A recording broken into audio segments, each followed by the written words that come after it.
Right.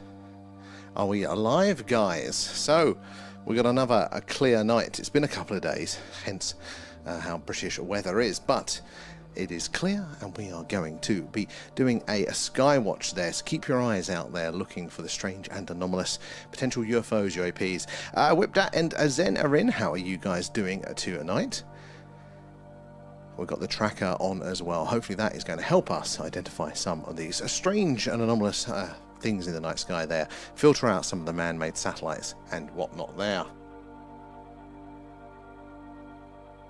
Very, very busy skies, but that blue just means that the sun hasn't fully gone round. It's dark for us here on the surface, but there is still a bit of daylight up there. So as the night progresses on, that sky's going to get darker. We're going to see more and more action there. How you doing, DJ? You're here for now there. We'll make the most of it. Good to see you, man.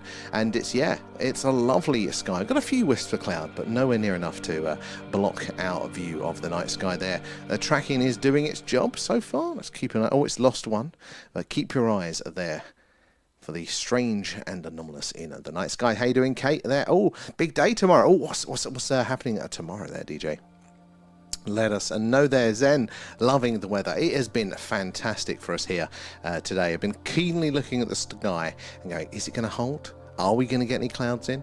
We've got a couple, but it is nowhere near that many there. So yeah, let's enjoy it. Let's make the most of it. Let's look to the skies for UFO UAP, because that is what we're doing tonight. It's a live UFO Skywatch there. Lots of activity in the night skies. Lots and lots up there. Now, most of them, I said, are going to be man-made satellites there. Oh, DJ! Excellent, exciting times. Well, you'll have to let us know there. I haven't, Kate, run through the full-on messages there, but nothing that I saw at the top of it. But yeah, so lots and lots going on there. Lots of movement tonight. And you're going to filter out the man-made from the highly strange. That is what we're hoping to do tonight there. Lots of man-made satellites are going to be flying around. They're going to be reflecting that sun's light back to us there. How you doing, Maya? But we need to filter them out. However cool they look, we are here for the weird and the wonderful. We need to see something stop dead, shoot off at speed, change its course, its trajectory, something like that will highlight that it is in fact a little bit weirder than sort of one of the man-made objects up there. But hopefully nature's going to put on a bit of a show, a few shooting stars and everything like that there. I know, yeah, last night, I mean a couple of days, yeah, what we saw last night, fingers crossed there, but I haven't got another way of messaging. How you doing, Susie, as well there? Send you that. Excellent, DJ. I look forward to it. I'll have to remember to check my messages. So yeah, lots going on. The tracker is still doing its best to learn. The contrast isn't quite as dark, so it's going to have a few more issues in the earlier part of the night. It finds it much easier when it's dark there. Adele, hello, how are you doing there? Hydration mind, thank you there. I do need that, actually. Running up the stairs, as always there. Yeah, no, nothing on there, nothing at all. And I think he's come off of Discord, so I didn't see anything there, sadly.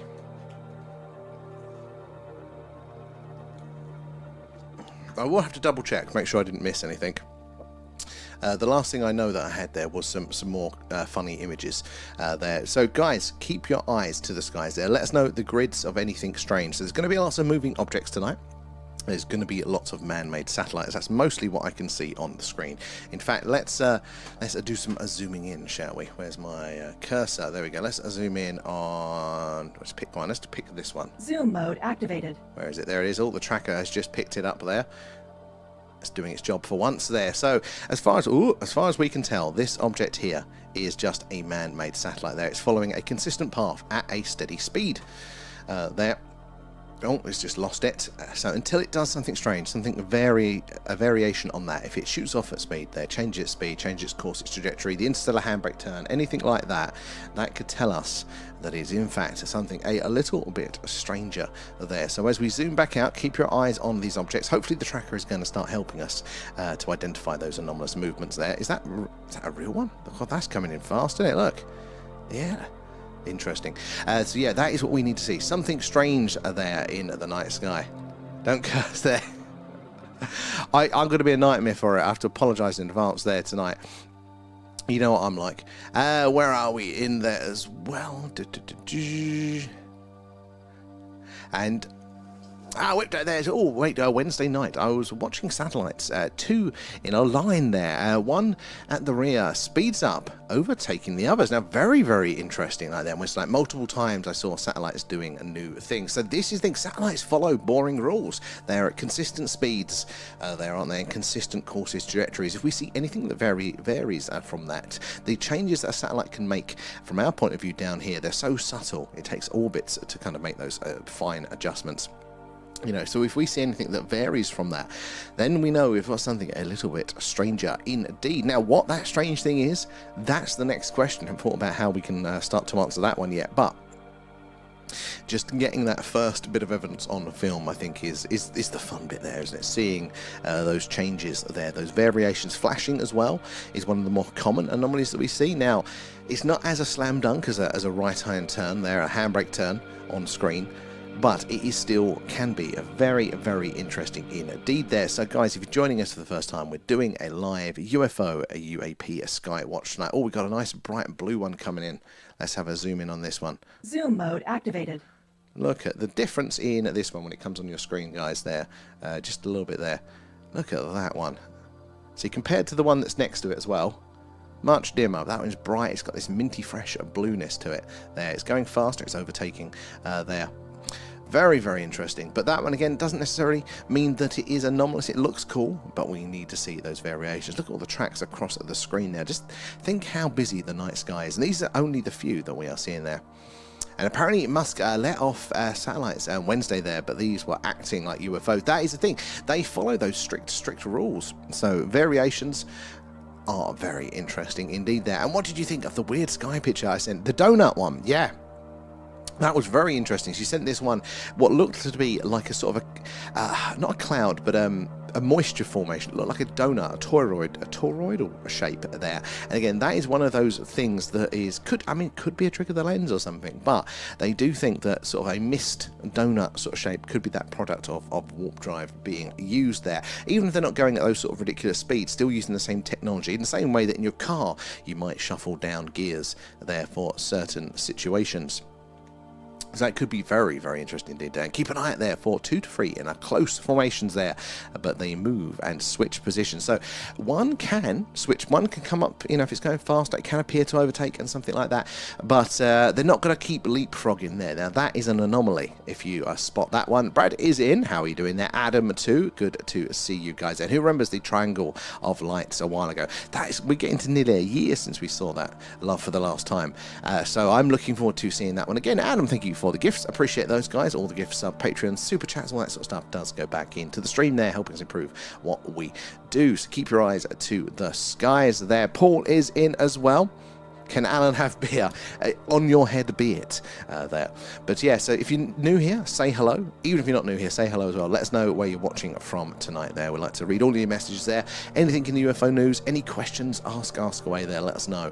We'd love to talk about that whilst we're waiting for the action to happen on screen. There's a lot going on screen there, so we've got to keep our eyes on all of these moving objects, because even if they have travelled pretty steadily, pretty boringly across the screen, it only takes that last minute a right-hand turn there, or the hesitation, maybe it stops, it pauses, something like that will tell us that it is, again, not one of the many man-made satellites, but something a little bit stranger there.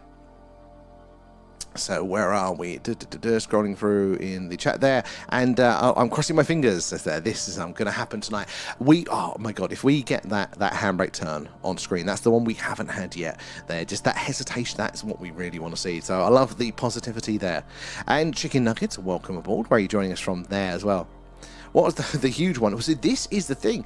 It may travel steadily, it might be boring, straight, consistent speed, but sometimes the variation in size and brightness is the humbling potato there. Thank you, Brad. Something like that. Those variations can be very, very interesting. Now, a UFO flying around up there, same as a man-made satellite, is all going to catch the sun's light. They're reflecting it back to us. And the most efficient path between 2 points is going to be a straight line, so they're going to look pretty much the same. It is going to be that rare occasion that ET realizes he's left his keys behind and does that interstellar handbrake turn right over the camera there. But it does mean that there may be some anomalous things flying over that just look like satellites to us, and we just assume that they are. So keep the eyes there. there, and it's Mecky. Thank you for the shares, guys. It is the likes and the shares, the tapping away. It helps us reach more and more like-minded people like yourselves there. Don't feed aliens beer there. It doesn't end well. Got the t-shirt. Actually, yeah, with your lots as well there. Agent X is in the house there. Oh my god, another one has been. Oh, that is, I tell you this, you can put me on record for this, they will push their old methods to the point of failure. You know, they haven't realised they just can't get away with these things, so sadly that number will probably keep going up, but that is a sign of how close we may actually be to something like the disclosure we've all been wanting to see there. And that one top left was 10 times bigger than anything else, so this is the thing, in of itself, is not necessarily anomalous, but you start to get a feeling, don't you, and you start to see them more, and you notice those ones that are a bit different there, and your gut tells you maybe there's something more to it. Until it does anything strange, we can't say otherwise, but it can be very, very interesting. He's very busy tonight, Adam, there, and boil and mash them, put them in a stew. Number 14, not 13. I thought, oh my god, that's even more than I thought there. 15 in total. Oh my god, it just keeps going up. George, good spotting there. Well, I'm going to keep an eye on them, and we're going to spot in if we see any of that strange anomalous movement. Yes, just there's going to be lots of satellites. We need to keep our eyes. We need to keep our eyes on them then. We need to see that strange behaviour. Satellites are pretty cool. It's amazing to see them flying around, seeing how many there are. But we need to wait and we need to observe, because every now and again one of them said we'll do something a little bit strange there. And that is what we are really, really interested in tonight there. And Gaza is in. How are you doing there over in the tubes there? And Beagle, is that Beagle? Yeah, it is Beagle there. How are you doing from Orlando, Florida? Love it there. How are your skies? Actually, it's going to be daylight for you still, isn't it, there? Good to have you in there. Raf is in there. And it's, yeah, the RAF 5000 tracking is on the screen, Raf, just in time for you there. There. And where are we? Let me catch up. Where on the TikTok there. And Onvis, how are you doing there? Ovis, sorry. Oh, Oven? Oh my god, I can't pronounce it there. But if Grand Temp... Oh, no, that's, I need to translate that one. Let me see if I can press the button to see if it see translation. It's time for the world to open its eyes to reality there. I think totally there. We all second that one. I think no matter where you are in the world, I think, yeah, whatever reality is, good or bad, it is reality. We need to know what it is so we can become accustomed to it, to adjust there, you know, living with your fingers in your ears. At some point it's going to catch you out there. Mate, since I've been watching you, I've not seen anything as big. There were a couple big ones I saw on the corner of the screen there, but didn't see. Might not have seen that one. So very, very interesting. Well, hopefully we'll see another one like it. And if I catch it in time, we can zoom in on it there. It's one of the... A Congress whistleblower. Now, see, they're pushing it as well. That seems to be like they're getting into a very, very dodgy territory there. How you doing, Ghost Rider, as well? Hope you've been well. Where are we over on the tubes there? And Star Lady as well. From Southwest London there. No, mate from Southwest London there. Started watching a week ago and absolutely love it there. Big thanks and thank you, Anne. I appreciate having you in there. It is our community that makes us here, you know. It's all of everybody's individual stories, everybody's knowledge, you know. We're all crunching the numbers trying to understand this phenomena together, so we appreciate having you all in there. And Dan, evening, how are you doing there? It is still Saturday, but we're going to be pushing this right on into Sunday there. We're going to make the most of these clear skies tonight. Excuse me, there. Agent X, thank you for the gifts, guys. Appreciate that. All goes back into stream. The gifts, subs, patrons, and super chats, all that sort of stuff there. Now, it is a very, very busy night sky. Lots of movement. We need to keep following them. The tracker is only there as a guide. It is still very much a learning there, despite Raf's eagerness with the tracker there. It's not fully his excitement. It's not fully kind of doing its job yet, so it's a good way to kind of draw your eye to the movement there, and then we have to kind of manually make sure that it is consistent and it is not doing those variations there. Let's zoom in on this one. Zoom mode activated. So you can still see the object there, look behind the line there, and we need to keep our eyes on this. It is following the line as expected there. So the idea with the tracker is that it's diverging ever so slightly there, so which means and it's lost it. Oh, there's another one following there. But what it's meant to do, and it's hopefully learning and going to get better with, is that it will identify that movement on the screen. And then it will see where it has been. It will draw a straight line. And if it is a satellite, satellites follow straight lines. They fall into Earth in a big circle. So for us down here, it's a pretty straight line there. And it will use that predicted line, then it will draw in front of it. What you're seeing, that green dash there, that is where it is expecting, if it's a satellite, to follow that pretty closely.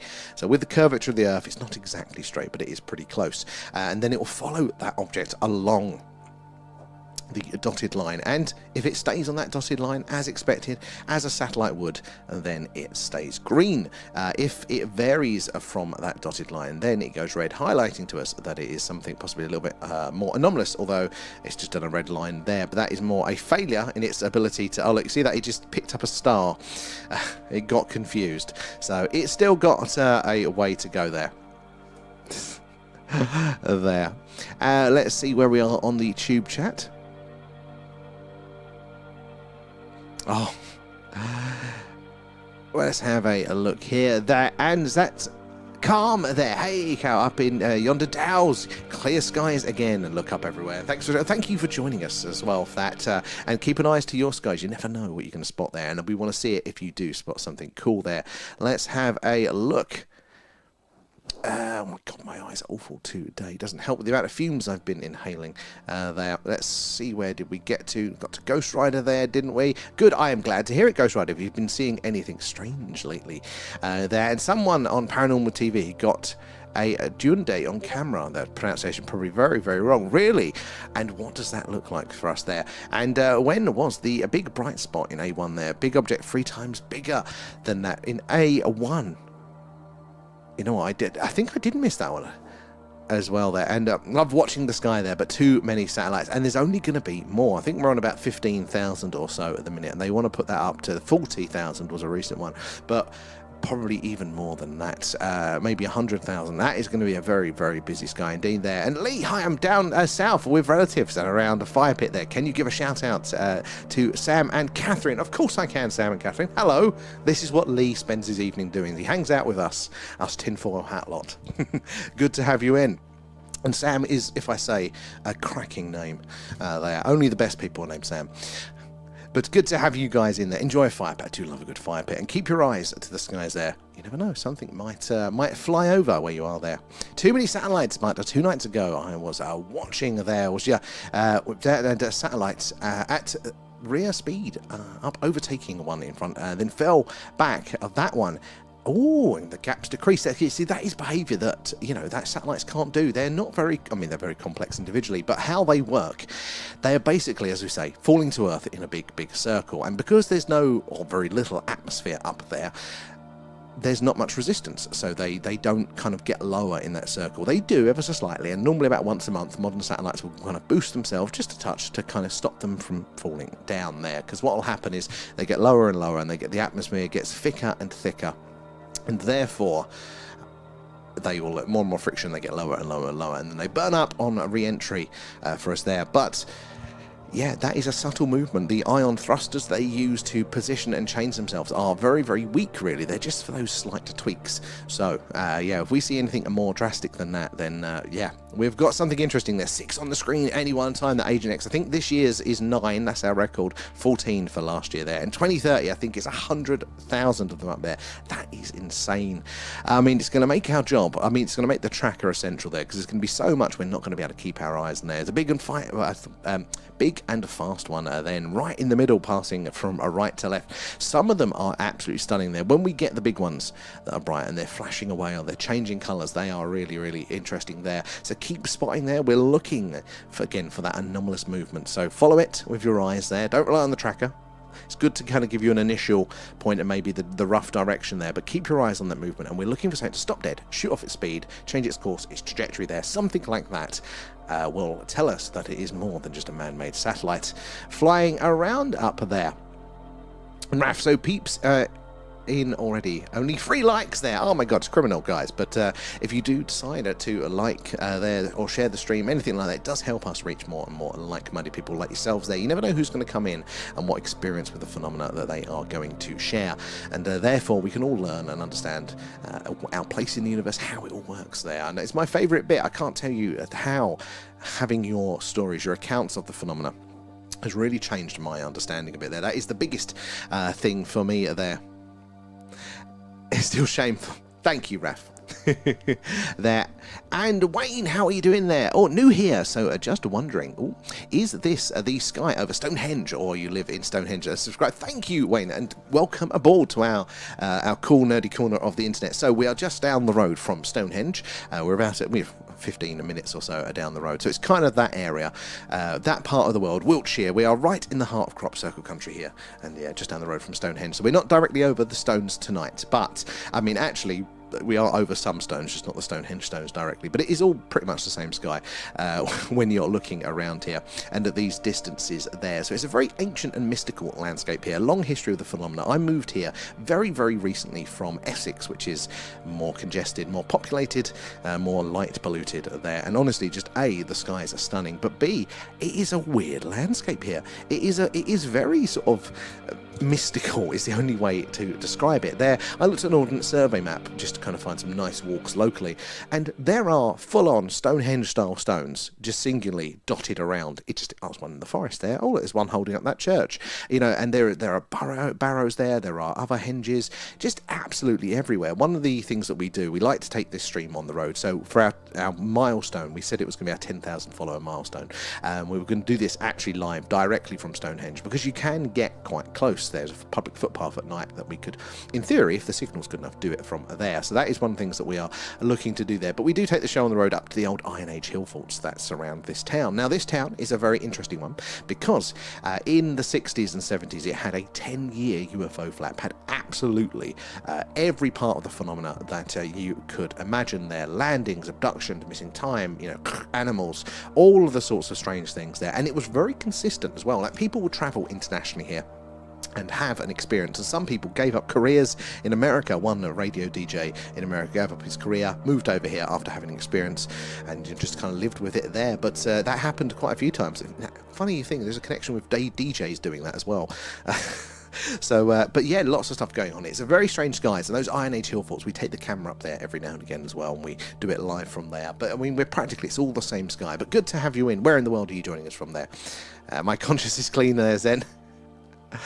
Where are we over here as well? And yeah, I know the Stonehenge well there, and Essex. I often go Southend on seafront. Oh, Wayne, that is where I came from. Oh, sunny Southend on Sea. Yeah, we came from there to here.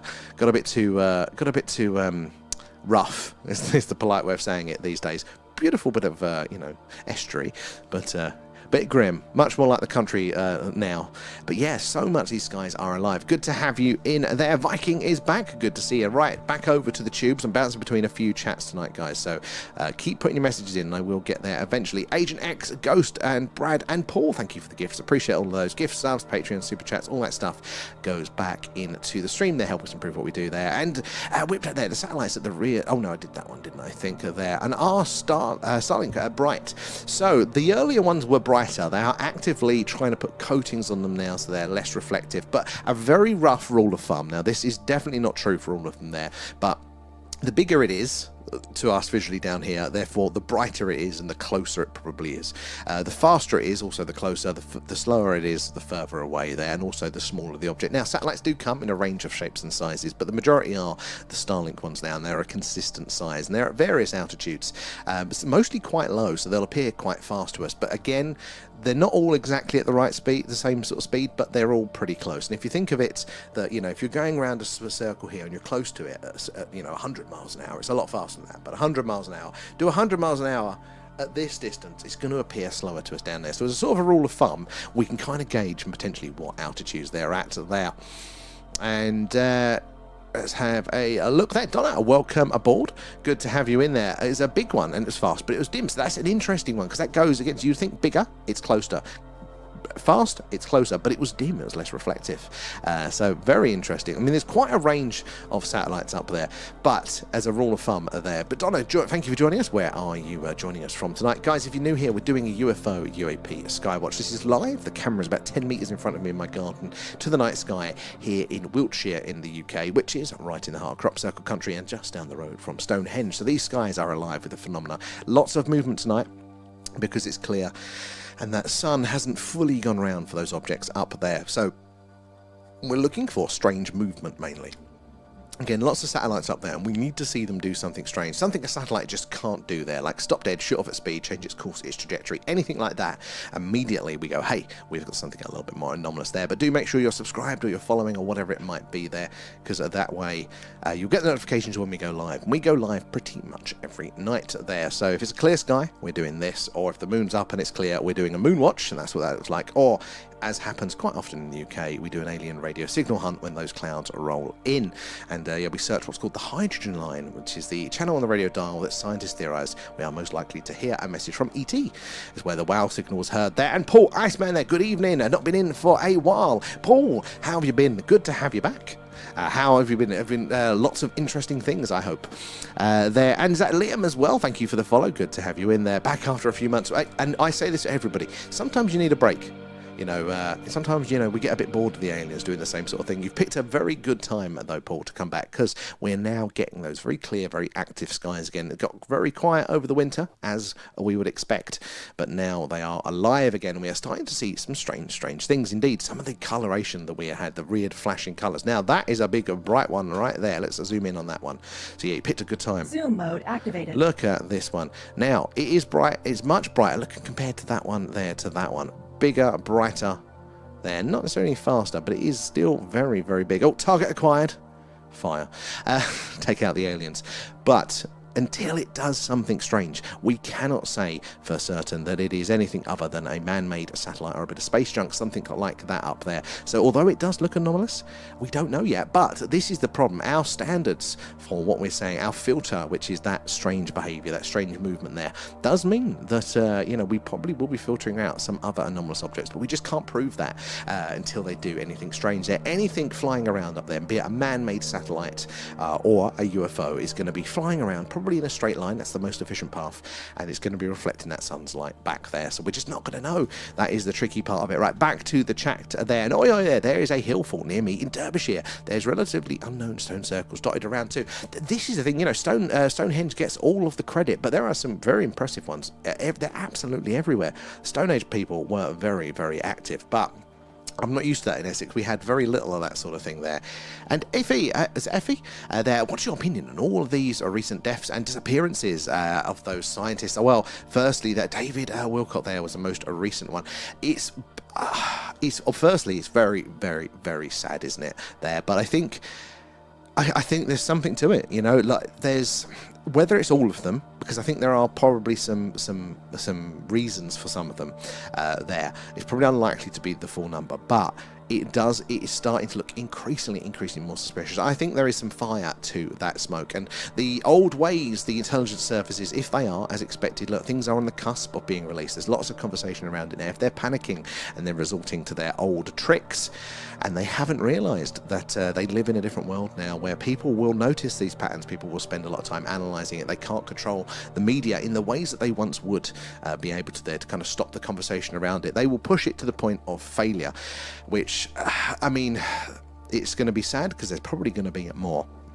But it will ultimately mean that, you know, they'll probably expose themselves in the process there and speed it up. Has there been any UFO sightings over the UK lately? Good question. There probably has. There definitely is in smaller, but not in the, as far as I know, in the massive ones, you know, like the Rendlesham Forest style there. And nom nom nom. Lee, thank you for feeding Alan there. It was extremely dim and very long, so very interesting there. See some of the variations, although we can't say for definite that it is anomalous there. You will start to look and see what, you know, what the ranges of satellites that we see, or I should say the ranges of these objects in orbit are there, and you will get that intuition there, you know, and there is something about that. I can't tell you what, but there is something about it there. And what's the difference with the red lines and the green lines? Good question. So we've got our tracking system that we are using artificial intelligence now. Hopefully it's going to learn a little bit more there, and it's going to get a bit better, but it's our tracking system that is learning, hence why it is getting things wrong.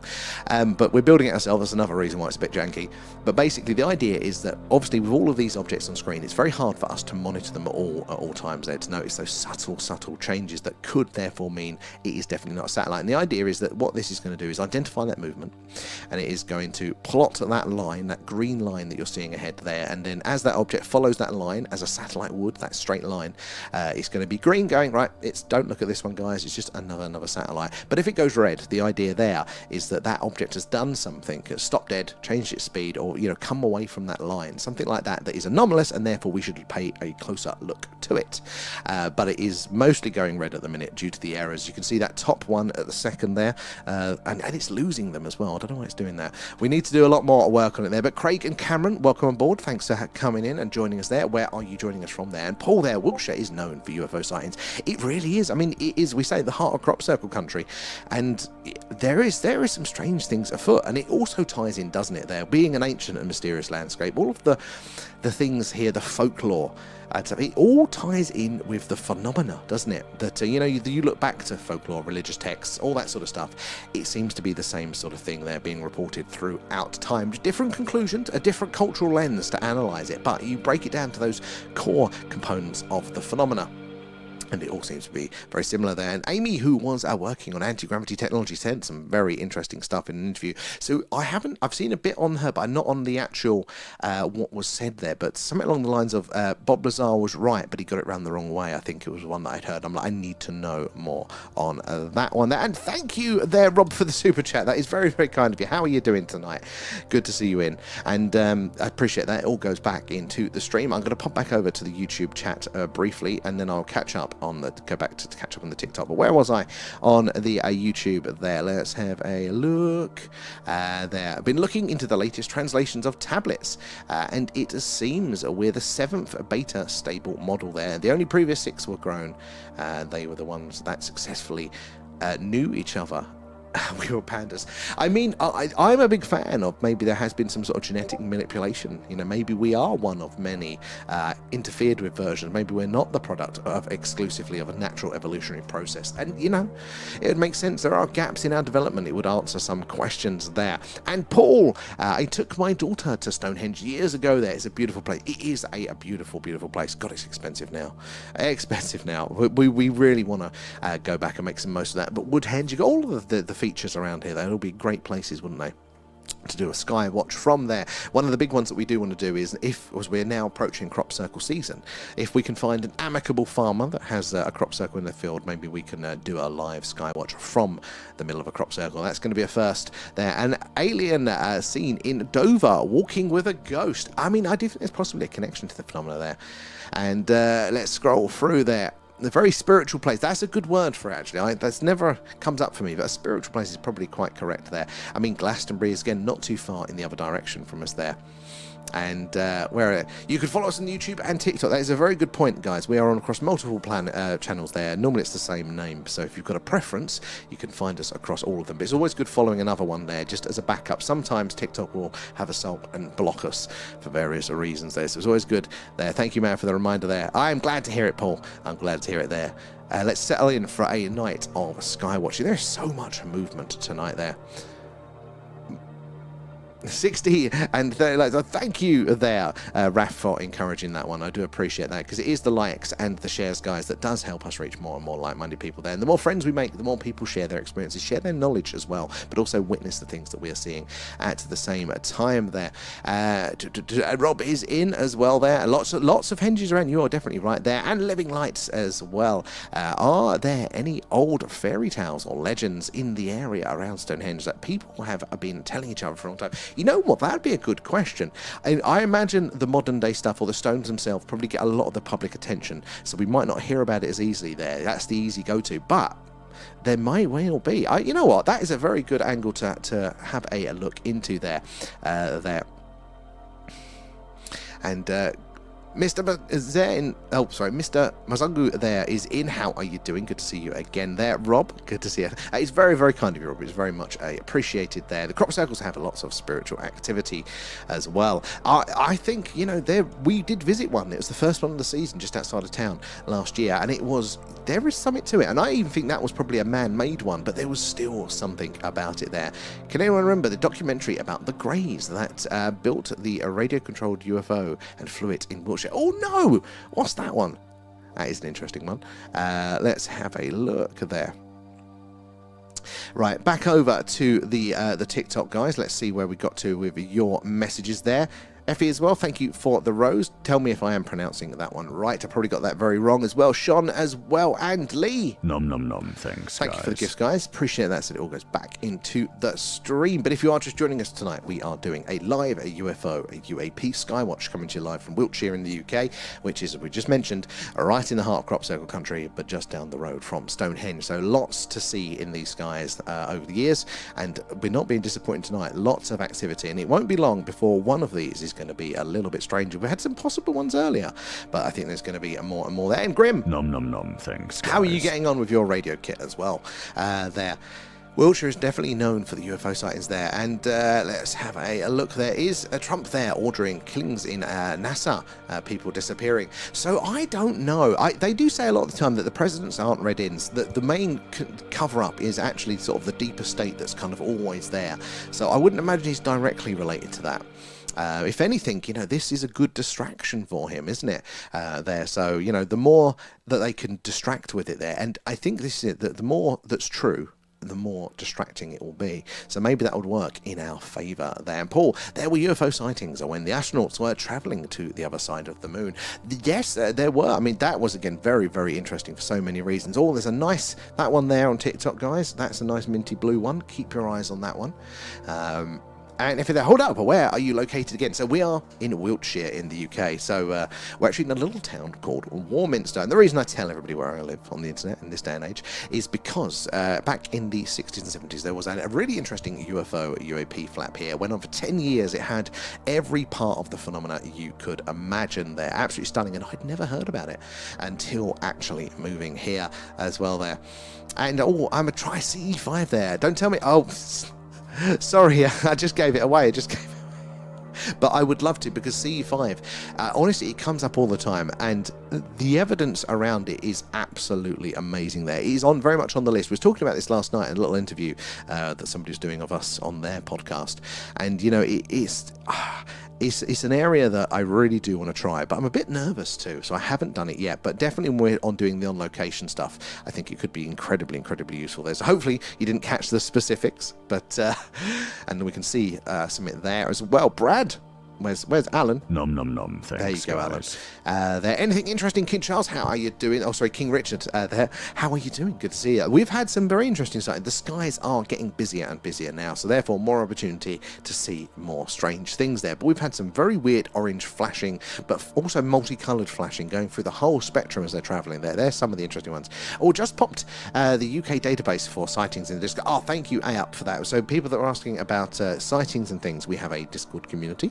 Very active there, and not only is there your personal accounts with the phenomena images videos too, which you guys can add to or read through, but lots of latest news stuff or anything we talk about on the stream there. See, Alp has just kindly put the information in the Discord, so link in the bio for that if you want to see more. Loads of stuff over there, plus we can all hang out off screen there. 12 on the screen. Whip Dad, that is our new record for the season there. Keep your eyes on the skies there. Love it. Just checked, Matthew Sutherland was number 16. That is getting ridiculous now. How obvious. I think we're going to be disappointed at actually how far the mainstream can push this one. Now, that is a blue one, so I'm coming away from the chat for just a second. Zoom mode activated. Let's have a look at this one. Look how blue this one is when it comes in range there. Look how blue that one is. Look at the contrast on that. Now, if this is reflected light back from the satellite, because this is all it is, satellites don't have headlights there. They are just bouncing the sun's light back to us, and that's how we're able to see it there. Why do we get sometimes some of these really, really distinct colour variations? And now, an orange, we can know, because that could be potentially associated with plasma, a plasma coating, which we do think would happen if a warp drive was enabled. Oh, excellent, Grim. I'm glad it has arrived to you there. I did want to check in, but I totally forgot there. But I'm glad it is with you there. And what about C5 makes you nervous? So, honestly, there's... Oh, that's a green one. Hold on. No, it's just gone off screen. Sorry, guys. I missed that one. So, there's two parts to it. One part is that it's its own science, and I am an awful ADHD, so unless I'm hyper focused on something, I won't read the instructions, and I want to be quite respectful of that as a practice, and I don't want to just kind of like half-arse it just for the live streams. But until my brain kind of goes like, we're going to focus on this now, we're going to do the research. So I kind of, there's partly that, but also all of this consciousness stuff. Since it first started coming out, it makes me nervous because, like, you know. And it's definitely not denying it at all. In fact, the more that we're seeing it, the more it's looking real there. But think of what... It's such a paradigm shift, like how I kind of trust, you know, how I get my safety in the world, you know. But to think that those sorts of things could be possible, not only is it fantastic, but yeah. So but humanly, I do find it a bit nervous around it. I'm trying to be brave. I'm trying to expose myself to a bit more of it.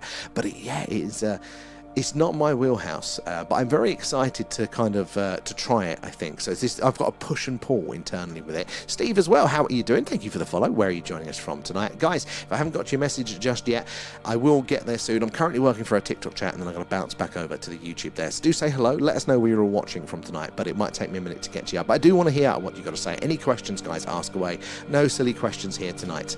But these are the skies alive over Wiltshire here in the UK, right in the heart of crop circle country. And the government will do anything to keep people quiet, like the guy with the sound gun shot at him. They literally will. I mean, we've seen it over here quite recently, you know, and in their heads, a lot of the time, this is the mistake we make as the general public. We tend to think that all of these bad things happen by a shady group of people around a table there in the dark making these decisions, and it happens there. But a lot of the time, these decisions are made by people that truly believe they're doing the right thing, like in their head, in the way that the world works to them. They're like, but if we shut the people up there, then we won't get any of this stuff, and everybody will be much better for it. And that is the most dangerous way there, because then they're blind to the downsides of their progress there. So I would hazard a bet that the people that are making those decisions, that are possibly now silencing, sadly, those whistleblowers, they probably think they're doing the right thing. They feel like they're you know, got the righteous angle there, and larger than anything I've seen here. There, excellent. Well, let's keep that one was a big one, wasn't it?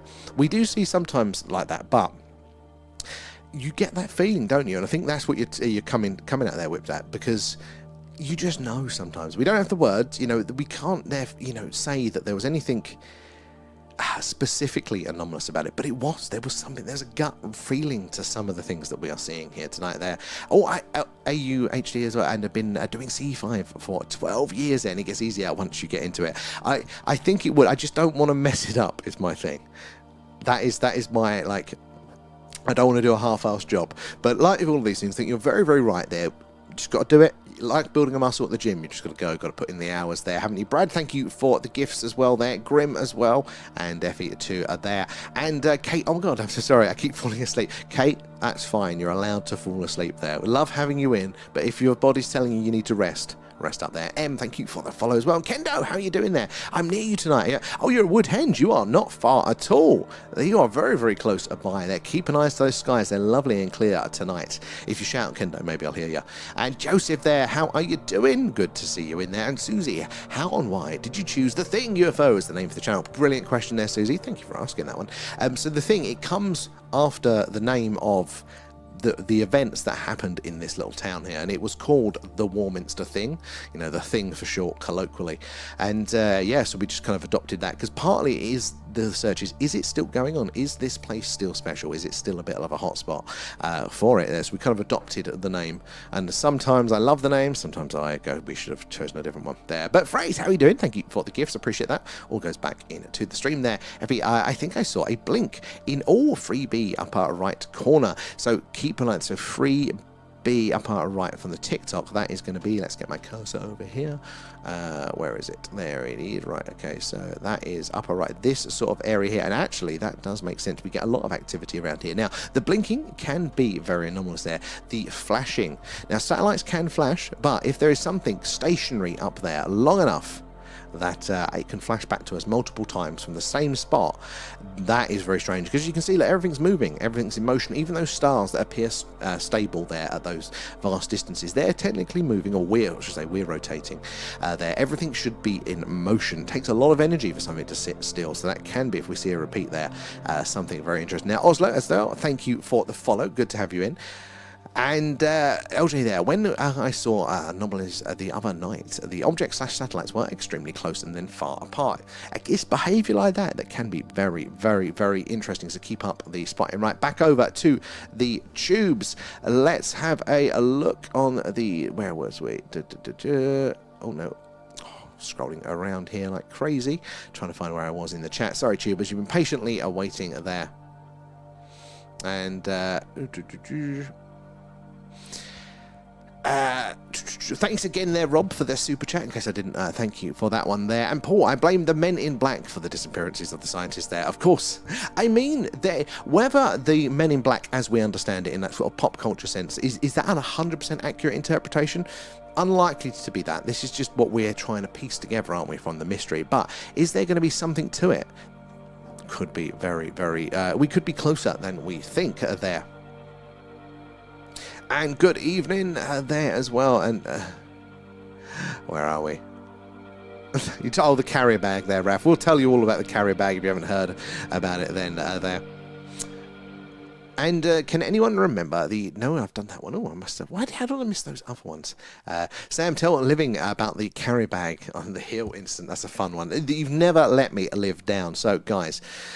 I think it's our first on-location Skywatch up at the old Iron Age hill faults there. It's a flat, you know, if you've seen a hill fault, you know, just imagine a hill. They shave the top off, lots of earthworks, ditches around it for Iron Age defensive purposes there, but flat, very high uphill, essentially. So we go up there with all the kit there, and the nature of doing this, we have a big screen, it kills our night vision, so we can't really see much going on immediately around us there. So you're kind of a little bit unnerved like that. It's in the dark. And there was this rustling sound as if somebody was approaching us, you know, treading on leaves, crunching the leaves. And I'm going, oh, hold on a minute. Wait a minute. There's no trees up here and no leaves. It's just grass. That kind of really sent me. I'm like, what is that sound? What is it? And it turned out it was a Sainsbury's carrier bag blowing around. And yeah, you guys have never let me live that down, to the point where we actually have a special sticker in some of the chats where you guys post that in to remind me of my public humiliation there. And they had guys with radio controls there, stationed a few miles apart. Very interesting. I don't know that one, but... where are we there, Paul? I like to hear about the carrier bag story there. Not heard that one. Yeah, it's my public humiliation. It happens quite regularly, so don't you worry. I'm sure you'll get to experience that live soon there. And okay, so in relation to Stonehenge there, Dolores Cannon taught us there were ceremonies there, and it was originally a sonic amplitude, a chamber resonating to form portals within. Seems to be the theme forming. Now, I mean, I could believe something like that. I know the mainstream arguments is, you know, sort of star alignment, isn't it? It's a big calendar for crop planting, but you don't need the stones of that size to achieve that. I mean, did they have a lot of time on their hands? So I could definitely see a counter use and resonance. It's like a path down the tech tree. If you've ever played a video game and you know, a strategy one there, and you kind of like, there's all these technological trees. You research this, then you get this, then you research that, and you get more, and all the different branches of it there. It's kind of like that. As our modern science, it's ignored quite a lot of those sorts of ones. We are stumbling over them now.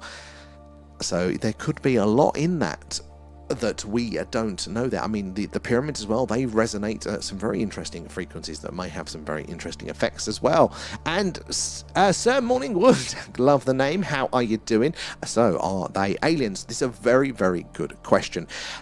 Most of what we're going to be seeing tonight is going to be man-made satellites. Now, every now and again, this is what we're looking out for, and hopefully the tracker is going to help us spot, is the variations to that, because these satellites that we're observing they have to follow certain rules. They're falling to Earth in a big circle there, so to us, they will always look very straight lines at very consistent speeds, and they have to follow those rules there. They can't really make any changes that we can observe down here, but every now and again we will see one that breaks those rules, and we can then say it is not a man-made satellite. and we don't know what technology, that definitely our current space technology and all that sort of stuff, doesn't tick the box, isn't able to do those things. But what it is it little green men flying as they go past?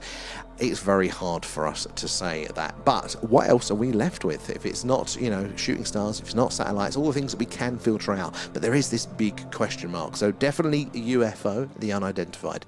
There's a very good question there. They were Atlanteans then. Again, this is a very interesting area, and do I believe in a pre-Diluvian civilization, a pre-flood civilization? 100%. I think if you look back at the weather record for Earth, there are lots of bits where it's been nice and warm and plenty fertile, and it seems that humanity, all it needs is enough crops and enough warm weather to develop there. As you look at our current, you know, uptick in advancements, and can it be reset? Well, I think all of the catastrophes there, all the issues that have happened, it would make sense that we do get reset.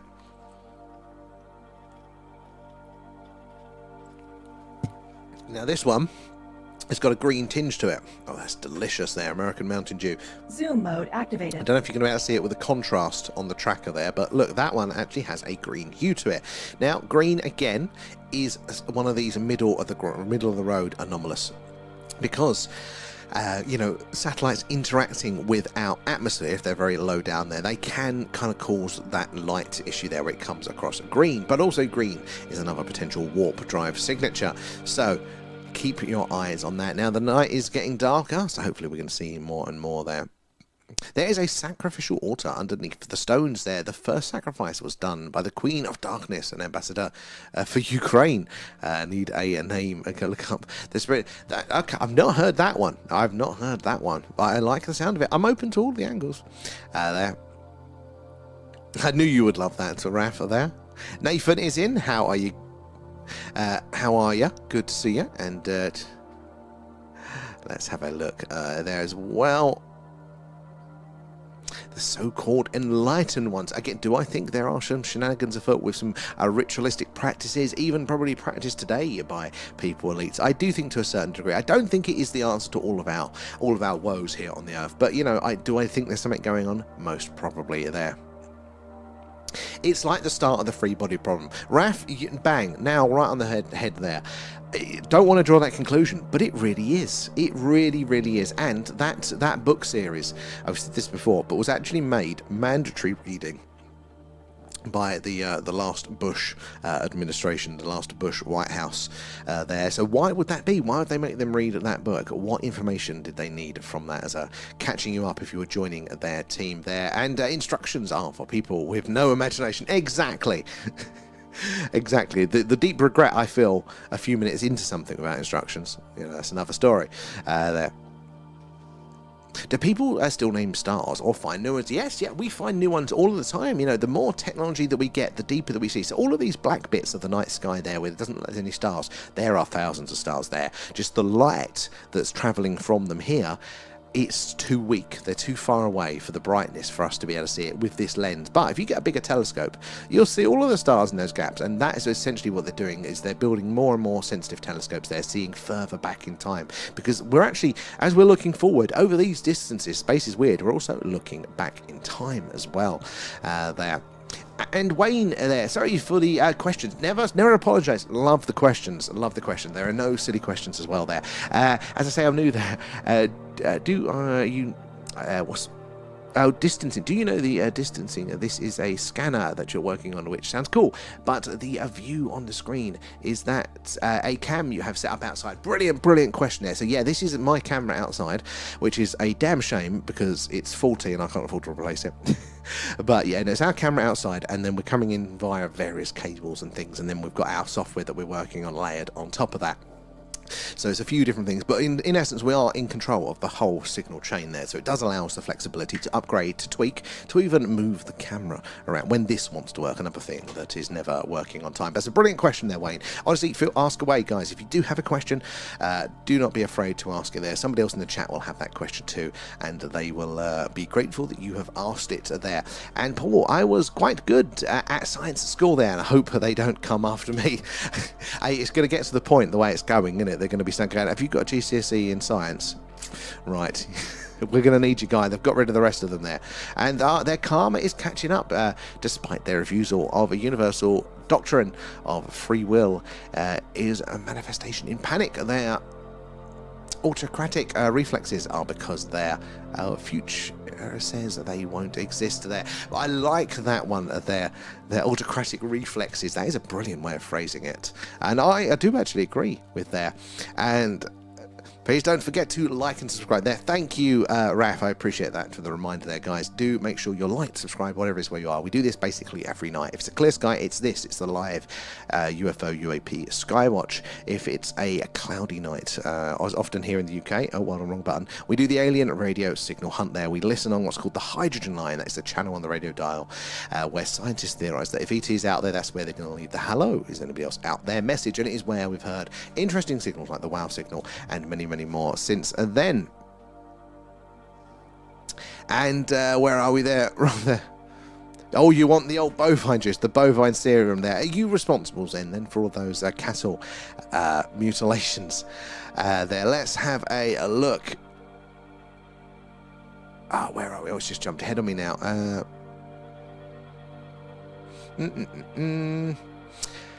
Where are we? It's got the fried spam. It's okay. Where are we? You're down here. What's that? Red wine is breathing. Don't let him drink too much of as he'll be busted. I hold the record. I don't go for breaks on this one. We used to do 4 or 5 hour streams. I was pretty good for that. In fact, I forget to drink. That's why Mayor is always kindly reminding me to actually drink on these. And Sam, I dare you to drink a bottle of Chardonnay for oh my god, no, I'm not a funny drunk anymore. I had to give that up a long time ago. Don't put a penny in the prick. That's what I say. And why do I get the feeling Sam is someone who would get pissed on half a... Oh my god, I would. Like Raf, like my younger self would be ashamed. Like, honestly, that was not my younger years. But I totally don't drink at all now. And about 2 years ago, I hadn't drunk in a while then. I went to a pub with a friend. I went, you know what, I'll have a shandy. I'll just have a shandy. I fell out the bloody door. How embarrassing is that? Yeah, no, I can't. Not these days. Again, younger me. But no, not anymore. But anyway, right, let's quickly back over to the TikTok there. Let's see where we got to in the chat. Bouncing between a few chats tonight, guys, so you have to bear with us there. Do ask your questions and say hello if you're new here as well. I would love to hear from you. But yeah, it'll take me a second to get through it all there. Where are we? We got to there, didn't we? And Oslo there heard the theory they might be using time dilation to create a bubble to travel faster than light. Oslo, I think you bang on the money. That is one of my favourite theories. So basically, we've all heard of warp drives and wormholes and all these exotic, fantastic Star Trek sort of things, but wormholes, warp drives are real. It's theorised anyway.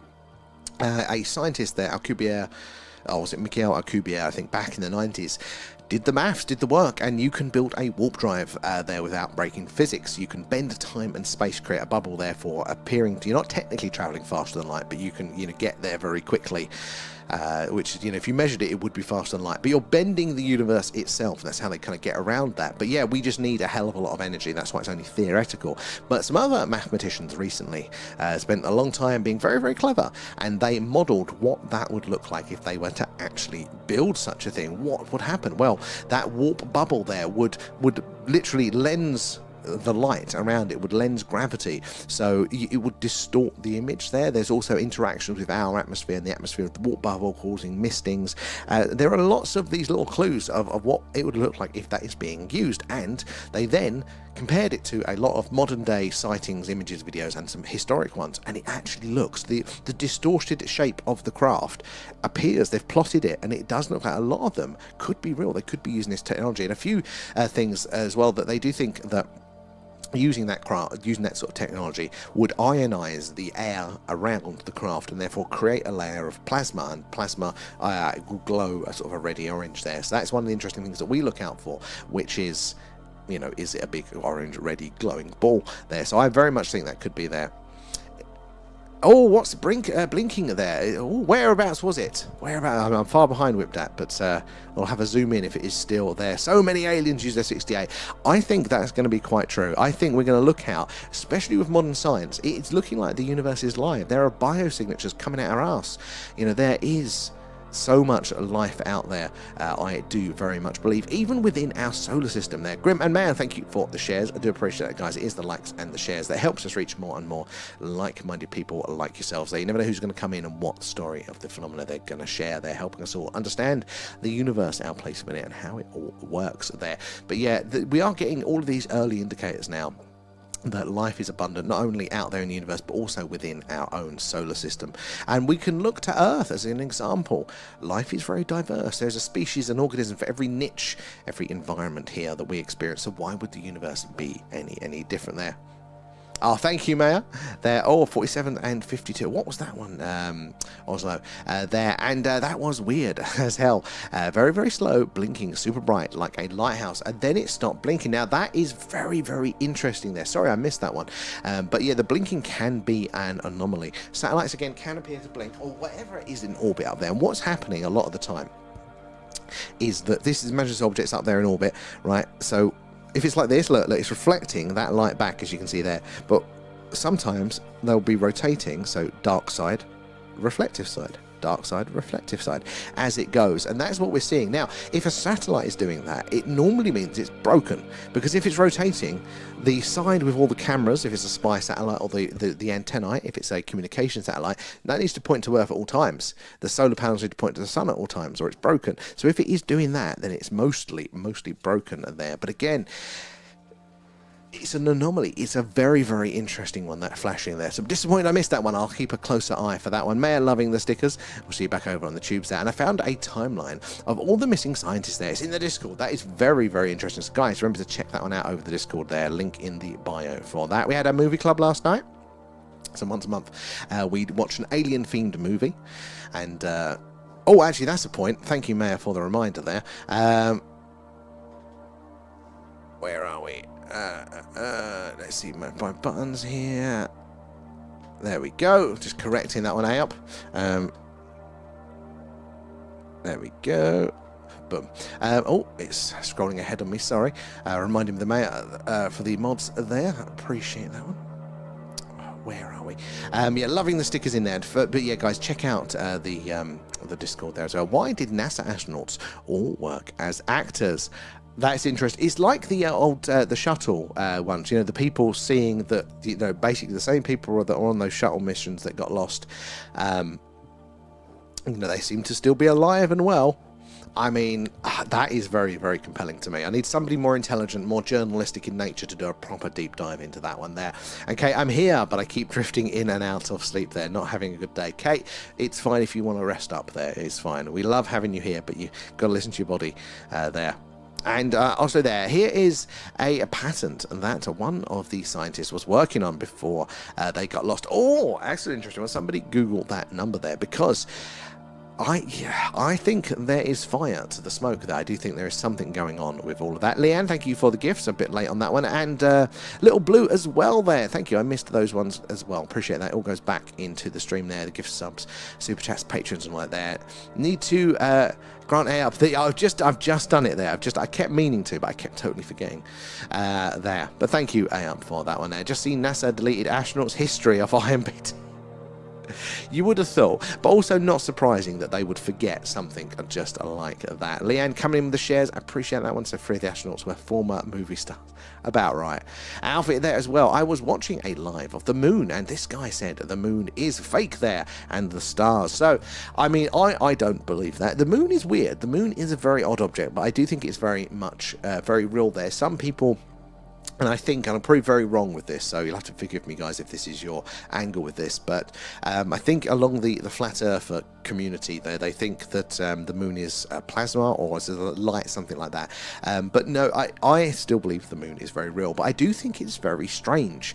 I think it's very beautiful, and it's here, and it's responsible for the fact that life and our environment and weather is so very stable. But it is strange. There are lots of strange things about it there. We go into those on our moon stream, but it is very, very odd there. And also there, exactly, plasma. That's my leading theory. And I think plasma, this is, we know what plasma is, but we don't know a lot about it. It is so understudied, at least publicly. There are lots of things like gravity. We have a good functional understanding of gravity, but we don't know the details about it in the mainstream scientific community there. There's so much strangeness still left to uncover, and plasma is a very interesting one there, so we do think that's part of the propulsion, but also plasmoids, the idea of plasma caught in a magnetic field, could be sentient. It could be life that has been here all along that we just haven't recognized. Could be responsible for quite a lot of the phenomena. Not all of it, but definitely quite a lot there. And Little Blue, thank you for the follow. And sorry, thank you for the share there. I do appreciate that one. And Malachi as well, good to have you in. Where are you joining us from there? And it doesn't seem like the flashing is due to the spinning, and it was a real weird one. So honestly, that's why it's hard to tell, because there is the mainstream explanation that, you know, of how flashing could work, but you see it, didn't you? And you can tell sometimes when there's a real rhythmic flash to it there, you go, okay, you know, if it's hitting the same beats, then that is a nice rhythmic orbit. But sometimes, we caught one the other day, and it was an orangey red one flashing on and off. It was a varying flashing, which isn't the same as a consistent orbit there. You just can tell that there's something interesting there. And it came from right low there, and B2. Ooh. I want to see that one there. Slow flashing, a very reminiscent of the lighthouse speed. Very interesting there. Oslo B2, well, a good spot in there. And Jet 2, how are you doing there? The moon is weird. The moon is strange, and I thought that was full on tinfoil hat there, but no, the moon is very, very weird there. Right, I'm going to quickly swap back over to the tubes here. Let's catch up or see where we got to. Let's have a look there. Nathan, that's hilarious there. Right, let's have a look. Where are we? There's some. Yeah, you can follow us on the tubes. Yeah, and guys, if you're over on TikTok now, if you want to see it actually the right way up, you can join us at the tubes there at the thing UFO there. See a little bit more of the sky as well. Also, you can put us on the big TV there and see more of the sky. And Nathan, loving the pluses there. Did I miss anything more in the chat? I feel like I have. Let me quickly scroll up to make sure I haven't totally missed everybody's there. Oh, no, I did that one. Let me scroll through. No, I think I did. I think I have. If I have missed your comment, you'll have to possibly type it again. Also, as well, thank you for the heart. Guys, if you are just joining us, we're doing a live UFO, a UAP, a Skywatch tonight there, and we're coming to you live from Wiltshire in the UK, which is right in the heart of Crop Circle country and just down the road from Stonehenge. So lots of strange and anomalous things in the skies over the years, and they are very, very active tonight. We have seen a hell of a lot of movement and of strange behaviour there. So we need to, well, we've seen a lot of movement, and we're looking out for the strange behaviour tonight there. We are looking to see these objects stop dead, change their speed, their course, their trajectory, their interstellar handbrake turn, something like that will help us filter out that those objects are not just man-made satellites, but they are something a little bit stranger indeed there.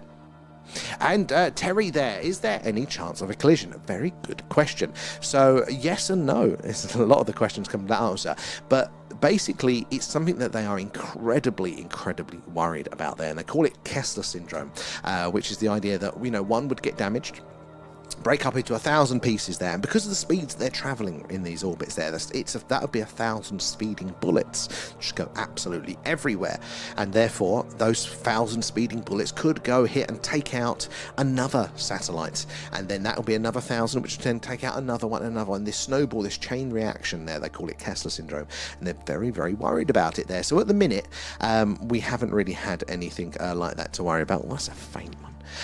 A lot of the time as well, we'll see them kind of align, and what it is from our point of view, they look like they're going to cross, but actually if you kind of look to the side, they're kind of at different places, you know, they're different altitudes, so they're mostly quite safe, but they do have to do a lot of corrections, a lot of avoidance of these sorts of things, but it is a big worry for them there. And everybody thank Oslo when you collect the treasure box coins there, though, thank you very much for that. But yeah, and Gon is in, how are you doing? And Ian, where are you joining us from? Thank you for the follow. So yeah, that is what we're doing tonight. We're looking out for the strange and anomalous in the night sky here. Lots of weird things. Let's have a look at these. Zoom mode activated. Now again, this is quite a faint one that we're seeing here.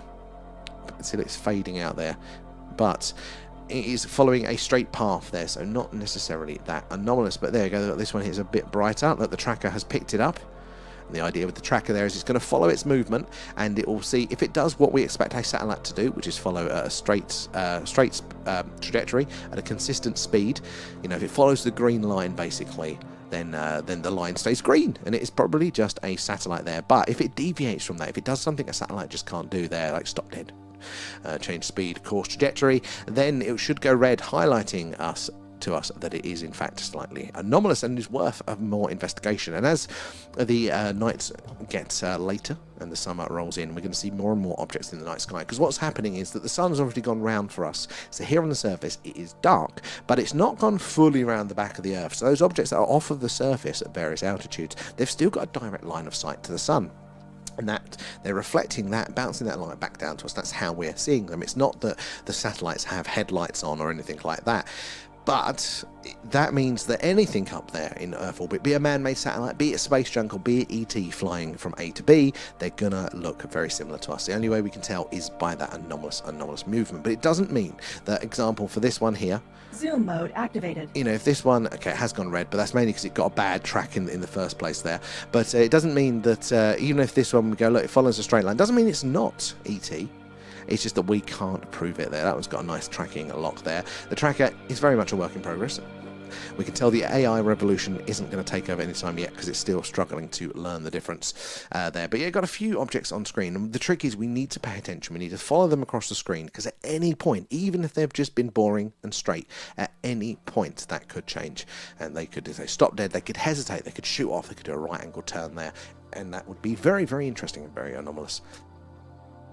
Now, keep your eyes peeled, because we do tend to see something strange throughout these streams. These Skywatches are very fruitful, but it does require the attention there. Now, where am I in the chat there? Loving the hashtags Maya there as well, and Zen. Oh no, you've done that one there.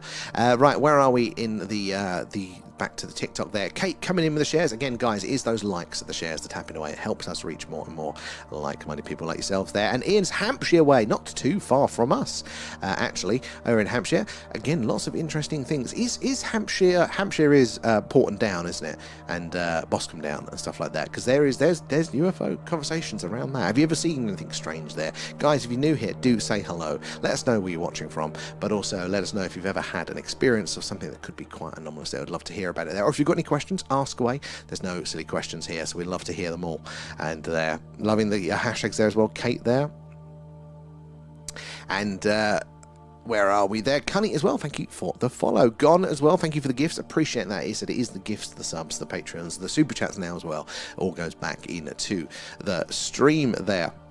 And so yeah, that is what we're doing tonight. We're looking out for the strange and anomalous there. Hopefully we're going to catch the anomalous flashing that Whipdat saw earlier, because that can be very, very strange indeed. It's one of the more common anomalies that we sort of see, and it is very hard to explain.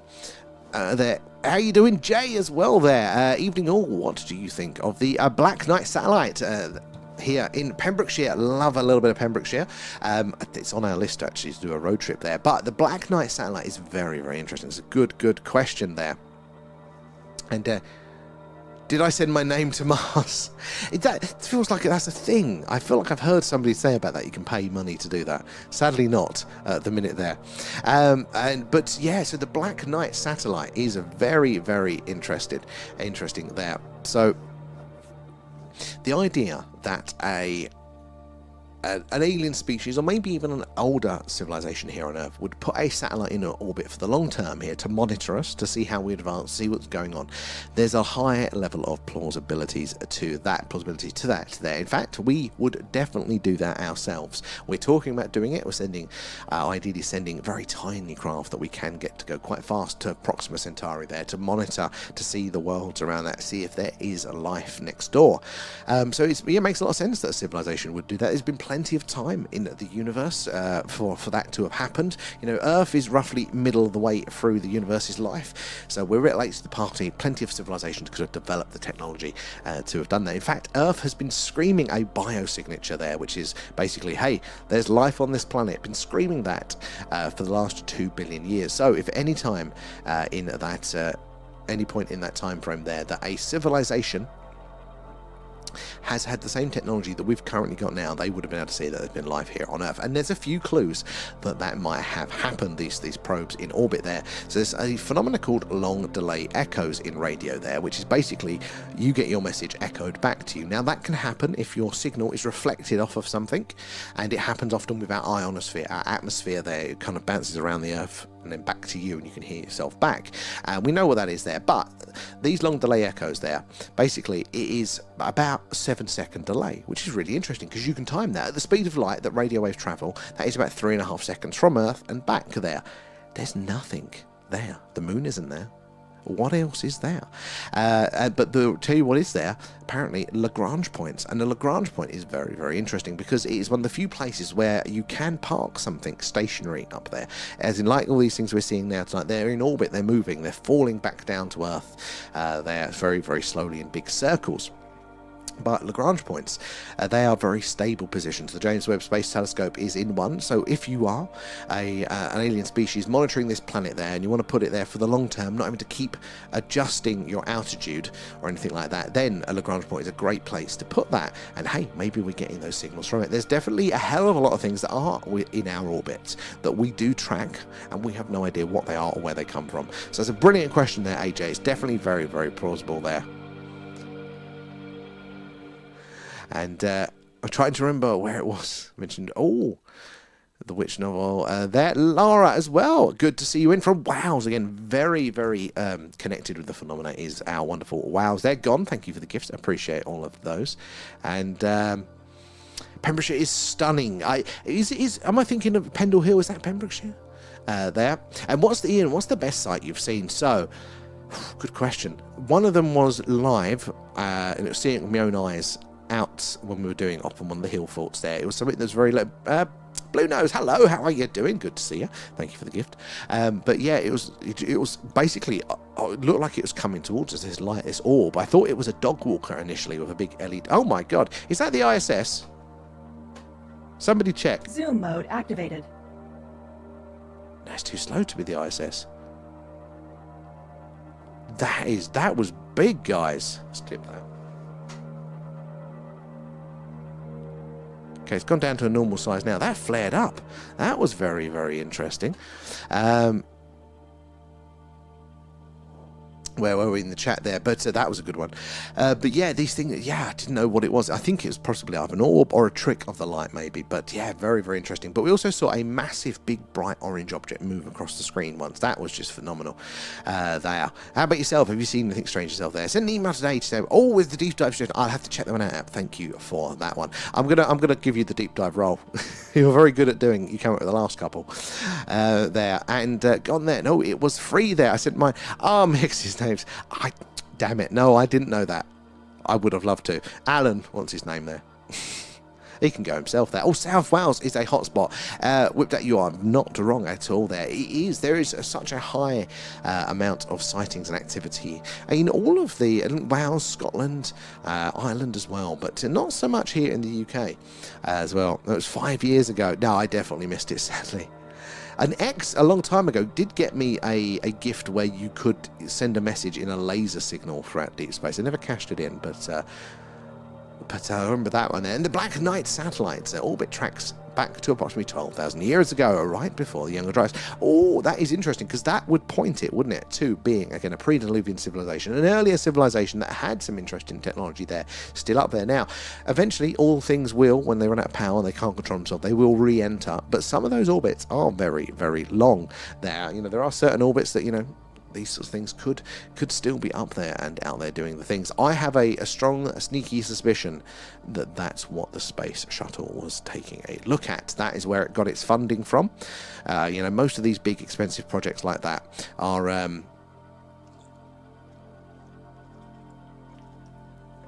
most of the big expensive projects like that have a sort of secret military mission there, and the fact that the space shuttle had a loading bay, big arm for satellite maintenance, I think it was sent up there sneakily to have a look at those sorts of things there. And the WOW signal we have been ignoring. So Oslo, good one here. So the WOW signal is I mean, it's one most people know, and rightly so. It is a fantastic example of what looks to be exactly what we'd expect an alien radio signal to look like, and hearing it exactly where we'd expect to hear it there. But you're right there, the technology at the time, sadly, didn't record any message that may have been present there as well. It literally just was, there was a signal, it's coming from this sort of area, and it's sort of this strong for this long. So any modulation or message that may have been encoded just simply wasn't recorded, sadly, within it there. But the message being there itself is still a message. It's confirmation. There are lots of other anomalous signals as well, and some people strongly argue that they are detecting messages potentially coming from Proxima Centauri, which is our closest stellar neighbour there. Is that a pretty cool thing to think that there may be technological life either at the same or a more advanced technological level than us just next door, the star system next door? Or is that bloody terrifying? There's a good one. And Jonathan as well, thank you for the follow. Where are you joining us from tonight there? And love the Black Knight satellite. I think it's fascinating. I really do, Kat. I really do. And I fully speculate that is what even if the Black Knight itself is more of a concept, rather than a particular one, because there's lots of anomalies up there. I definitely think there is something to it there. I think that's what the shuttle was for. And I believe an ancient AI global sphere network is run by the Black Knight. Well, that's how networks run, doesn't it? It's layered different types, and maybe something like that. It would make sense, smaller probes, a granular level down on the surface, then up to the satellites itself there to transmit from A to B. Could well be the case. Lots of sphere sightings and orbs. It would fit with that. And Kate coming in with the shares, guys, is the likes and the shares, the tapping away, all that sort of stuff there. That helps us reach more and more like-minded people like yourselves there, and the more like-minded, intelligent people we can get in to look at the phenomena, the more we can all piece this puzzle together there. Blue Nose, how is your weekend going? And published papers suggest at least 200,000 Earth orbit objects there. They call them, I think it's something like interstellar trash bags or something like that, and that's a nod to just rubbish flying around in the wind there. But they do track a lot of these these things up there that no idea where they've come from, no idea what they are. Sometimes they're a bit suspicious. The early warning satellite network, I can't remember what it's called, the American one, it's infrared, is pointed down to the Earth from up in space there, and it looks for flashes of light that and it's designed to pick out that particular flash, that's thunder. Oh no, but this flash, that could be an ICBM launch there, and it's sort of an early warning system. There are strong reports from multiple people who monitor this closed network there that it catches UFOs coming in and out all of the time there. It's not the ISS, that's over the Pacific. Interesting. That was a big bright one, wasn't it there? That was a very interesting, that sighting there. We've already had one, I'm going to call it anomalous object. Confirmed. We've got the first one of the night there. That was a few minutes ago. And Pendle is in England there. It's not away. Damn, because Pembrokeshire's right on my thinking. And Newport there, and I'm approaching 10 sightings since the first in 2014. So this is the thing, once you have your first sighting, you kind of know it's possible, and therefore you can see more. And I often wonder, before I started paying attention, understanding what was going up there, how many things did I miss? Did I just go, probably a satellite, probably shooting star? How much did I not just look up, even simply there? And there's always a secret mission, even for mundane missions. Well, that is true as well. I mean, I thought the old secret space program stuff was I thought that's too far for me. Space is expensive, it's big, it's noisy, it takes so many people. How would they keep something like that a secret? But what changed my mind, and I don't necessarily buy the whole, that there's massive Earth ships and stuff. I'm not quite there yet, but the fact that the Vandenberg Air Force Base, which is on the west coast, versus Cape Canaveral, that's on the east coast of the US there, the Vandenberg Missile Testing and Space Launch Facility there, they built a backup launch facility for the space shuttle there. Because it was a specialised vehicle, you needed to have its own kit to be able to do it. But they built a full-on backup launch facility there, hidden away in the mountains. You can find the images. There is a picture of the space shuttle all set up, ready to go on that launch pad, hidden away in the mountains there. And I went, right, no, that is it. It's perfectly plausible that they could at least do a few space shuttle missions there, and nobody would know otherwise. And yeah, I do think that possibly, maybe grabbing the odd Russian satellite to have a bit of a look at, that might have been a strong motivation there. But also, I mean, you'd have a look, wouldn't you, at those objects that you don't know what they are. Even if you just were thinking it's the Russians, you'd still look to those anomalous ones there. And a couple of EasyJet planes. I went over you around that. really, maybe, but maybe, but we normally see the flashes of light, don't we, with planes? They're normally much bigger than that, but we'll have to keep that one as a possibility. They're recorded 6, 7, 8 spheres. Oh, we'll be over the 30th of June. See, it's not just one light, is it? It's that there's the quantity there as well. And Kate coming in with the shares, thank you for those. And I think I'm going to do an autopsy on Alien Alan there. Well, I will second, I'll post him to you, Agent X, there, if he keeps being trouble for us here. There in Oslo, will be very interesting when we let the quantum computers analyze the sky. I mean, they're already using it, aren't they, in to certain degrees. Well, not quantum computing, but they're using AI, aren't they, there? But quantum computing taking it to the next level there. What will it see? What will it understand? But yeah, using AI, aren't they, on a lot of astronomy there, seeing things that they had never seen before. The issue that we have is not getting the data. We've got, you know, so much data of the night sky and all these sorts of things. It's processing it, understanding it there. So AI and that computing power there is the real missing link in understanding it all. But we've got, like, you know, I think billions of years worth of our current rate of processing data there to go through that. I was thinking NASA could be working on the DART project due to their Apophis asteroid nearing. Oh, Oslo, I think Agent X, I think you sent me something on this one the other day, and I hadn't heard the theory that maybe there was some sort of shenanigans going on, and maybe that was the reason for Artemis there. So, I mean, you know, look, these sorts of things are possible, but would we know? There's lots of scientists tracking this, so if it was like an increased risk that NASA was aware of, I think other people would know about it, and it would kind of get disseminated to some degree. But it could be very wrong with it there. I mean, maybe that's the only thing I could lean towards as an explanation. If Artemis wasn't what they said it was, that seems to be the most plausible alternative to it there. And Benjamin is in. How you doing as well? And Blue Nose, thank you for the other gifts there. Oh, we're up to date. Right, back over to the tubes, guys. You've patiently been waiting. Let's see where we are with the messages there. Let's have a look. Fantastic there. And if you upload your consciousness to an avatar without a heart, coherent field, why would you be the same person? That's a very interesting point there. You know, like what we define as us. You know, what part, we talk about the soul and all these sorts of things. What is it that's us? You know, what is the human? You know, what is the transient and what is the transcendent in us there? It's kind of like the old transporter problem, isn't it, in Star Trek there? You know, if you know, copy yourself and paste yourself somewhere else, and you've got to then delete the original copy, is it really the same person there? And what if regular moon/Earth traffic already exists? Well, this is the thing.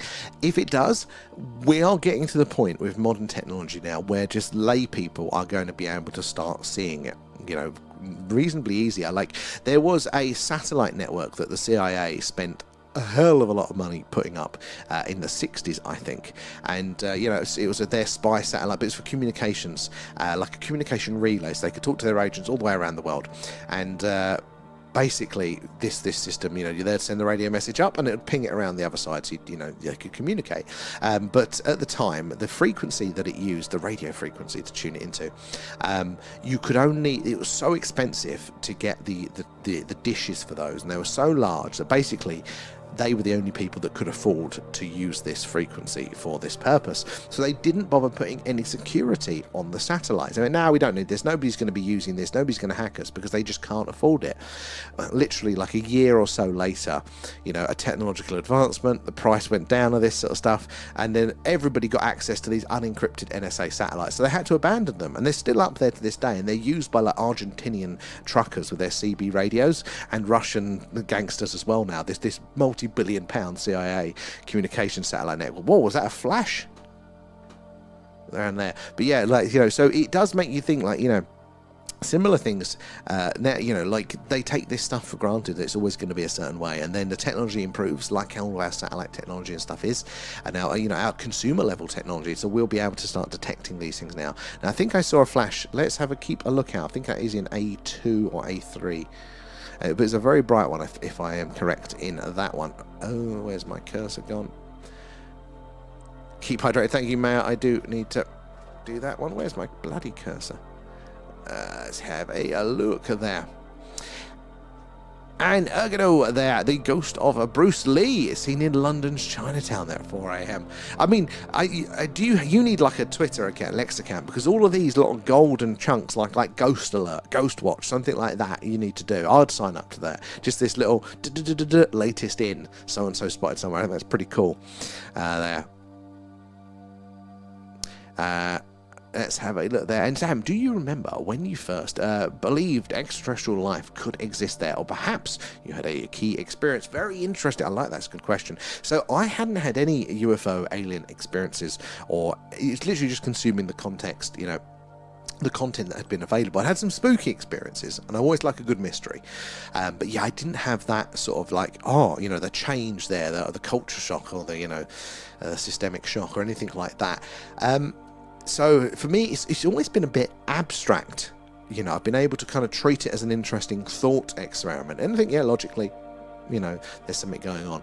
But now we're seeing a lot more of this now, and the theories are more fleshed out than back in the day when you could only get what was on the Discovery Channel, pre-internet and all this sort of stuff. Maybe they'd all the shows, all the TV shows, they'd say the same information, just repeat it over again, the same experiences over and over again. Not much depth to the theory, the analysis, or anything new. But now we're getting to the point where we're getting some very interesting one, that we're getting a lot more evidence and tying it in, and it is, for me, it's crossing over into that, okay, this is, I believed it was a real phenomena, but it starts to feel real. And there are certain things that come out every now and again, and they do give you a bit of an emotional reaction in those experiences there. What is it for you guys? What was your entry point? And Chris, amazing how the Mayans knew of Neptune without having telescopes there. When modern science discovered it only like 180 years ago. There are a few things like that, Chris. That's a very good point. A few things like that are mentioned in older cultures there that they could not have possibly known without certain types of technology. Only to be confirmed by modern science there. Is it the Dogon tribe in Africa there talks about visitors from the Sirius sort of star system there, and they say it's a binary star system, which we didn't know until very, very recently. No, behold, it was a binary system, and it was also on the orbit that they said. How would they know? And there's one where her partner dies, and she's, what's that for? Oh no, you're reading there. Aliens, always been about the aliens. Shadow, exactly. I do love a little bit of that. I mean, space is nice, space is interesting and beautiful. Nature puts on a show there, but, the aliens is where the action is there. Black Mirror is an interesting show there. Oh, just watch some Stargate SG-1 on Netflix there. There's definitely out there. I love Stargate. That was my science fiction show growing up there. It was the SG-1. And, yeah, I do love that. But, frustratingly, there hasn't been much around it. If you think about normal UFO, the crashes, the abductions, all of this sort of stuff, there's lots around it, lots of reports, lots of conversation. There's very little, there's very little on the idea of Stargates, which I think is possibly incredibly plausible there. There is something romantic about a sort of an archaeological dig, whether it is a Stargate or whether it is, a craft that you're uncovering there. So that's so cool. But they do say that recently it came out that there is an anomalous object that they've detected with satellites under the sands of Egypt. They think in the old Hawara labyrinth there. Something that is, I think it's about freestanding, 40 meters long. In this underground atrium there that's made of a metal that they cannot identify there. So what is that? Is it a UFO? Is it a Stargate under there? Could be very, very interesting there. And Dan there, what was that? A movie about the robots with the South African band on it. Was that Chappie for that one? I don't think I've seen it there. District 9's the prawns. Yeah. And keep hang about no, not that one there. And Chappie was the robot one, I think. It was like District 9, but with robots. And maybe we are all aliens, at least genetically speaking. Well, that is another strong contender, isn't it? There, I mean, there are certain clues about our biology, about our genetics, that make you go, maybe we're not a perfect fit for here on Earth. Maybe we are actually developed somewhere with a little bit less gravity, a little bit further away from the sun, somewhere like Mars or something like that. And recently some scientists, they did the math, they did the hard work, the working out basically on our current understanding of evolution, how long it takes to develop to the level that we're at now, how complex a life form that we are, from sort of, I think it's single cellular up to where we are now. They did the maths, it's about 4 billion years, and we're about 2 billion years short of habitability on Earth, that to have happened here. So, it could well be the case that life definitely developed on Mars. It's looking more and more plausible because that was habitable earlier on than Earth was there. And maybe, as we know, we're sharing rocks all the time. Maybe that got transferred over, or maybe there was some more intelligence to it. Maybe it was more directed there. Again, there is definitely a lot of interesting things on the Martian surface that could prove to it of not always being a dead planet. We now do think, scientifically, in the scientific community there, that Mars was Earth-like and probably had abundant, at least plant life and things like that. There's evidence in the soil of, what do they call it there? It's the photosynthetic sort of cells there. Is it? What's the stuff they have in the leaves for that? But anyway, there's lots of that. There evidence of that. Lots of all of these other little clues there, especially life actually being active now on Mars as well. But yeah, life could definitely have started there and moved over here as it lost its habitability there. Back over to the TikTok chat, and evening, Benjamin. Good to see ya. And Kira there, I'm paying $1,000. Are you now to the first one to message me? Kira, make it 2 and I'll message you there.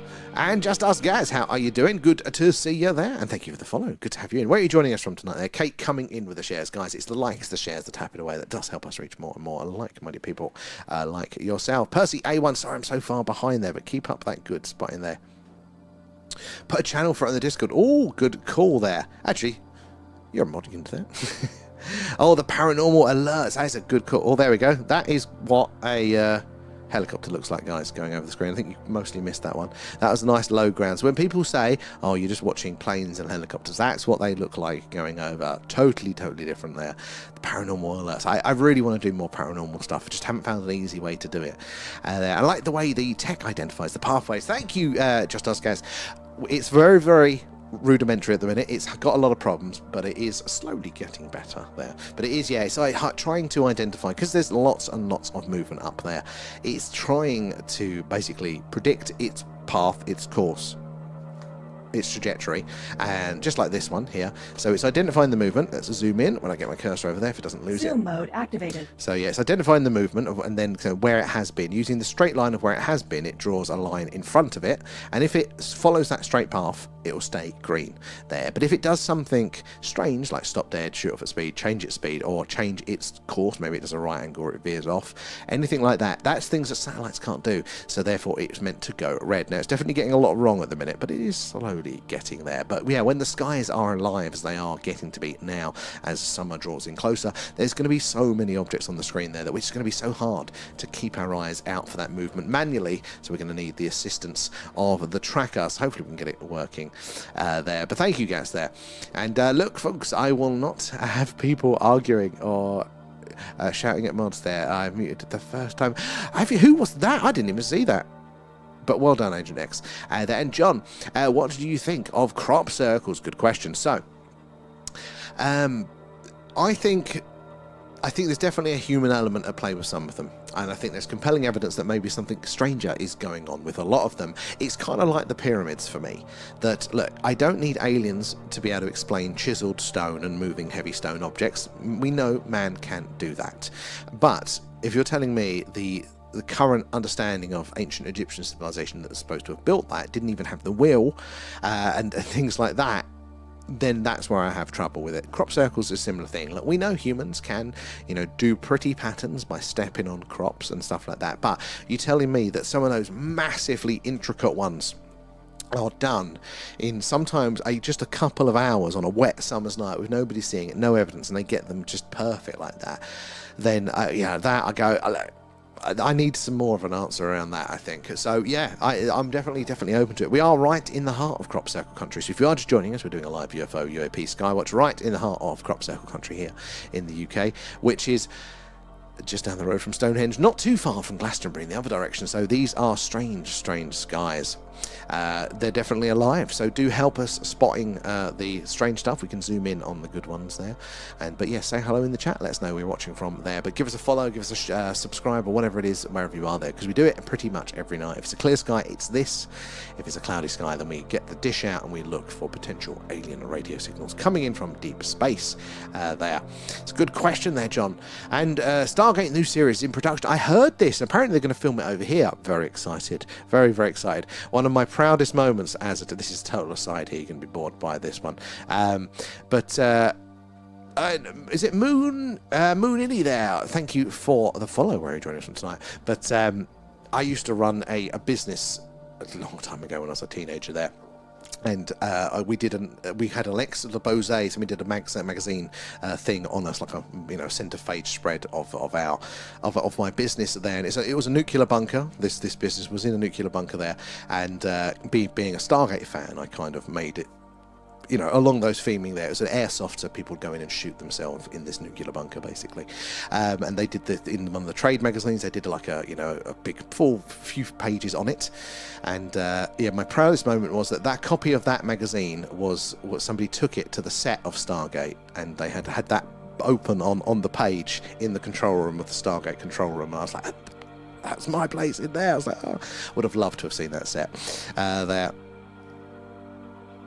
And there's something peculiar about octopuses there. I wouldn't be surprised there. A lot of people say that there is, they are so strange to us. But fungus as well is another one that could be this strange. But I think mainstream science says, look, we can trace it all back to a sort of a universal common ancestor. My argument here is that why does that universal common ancestor have to be on Earth? I do think that, look, if life is going to be abundant, which is where all the evidence is pointing, it's going to be absolutely abundant everywhere. Why does it have to start from nothing in every case there? Why, as we know, things can be transferred over these vast distances, in simple forms, panspermia. Why not that it's all versions of the same, Why, at the very least, could not we be all related there? That universal common ancestor might be on a distant planet around a distant star billions and billions of years ago. And maybe your octopus joined us a little bit later on there. And would it be as good as the old Stargate though? I don't think anything can it really there? Definitely, I wasn't that much of a fan of the later series, like the spin-off ones. Just the SG one for me there. And have you permanently muted X? Oh, you were kind of on the same side of the fence. Wait. Oh, who's X? I didn't even see. Wait a minute, what's going on there? I'll have to see what was going on with that one then. And they say that Bigfoot and orbs are closely associated. I saw a video on the paranormal caught on Bigfoot. I think whatever the rules are that govern the the phenomena, and allow for this strangeness that we see, it'll be the same rules for all of the other sort of stuff there as well. Whether they are exactly the same phenomena, or whether they just kind of work in the same ways, the same part of reality that we haven't really mapped yet, then that could be an explanation there. And Valiant Clips, good to see you. How have you been there? And where are we? Ken there. I have a scene where a meteorite from space had a DNA building block. So yes, this is the thing. The organic building blocks are really absolutely everywhere. Absolutely everywhere out there. I mean, even, there's a Martian meteorite they thought had what looked like a fossilized virus in it there. There's just evidence is out there. Now, this is the nature of evidence. None of these things in of themselves are a smoking gun. Can conclusively say that there definitely is other life out there. But there is so much of these individual cases of it now. It's going, come on, lads. There's something to this.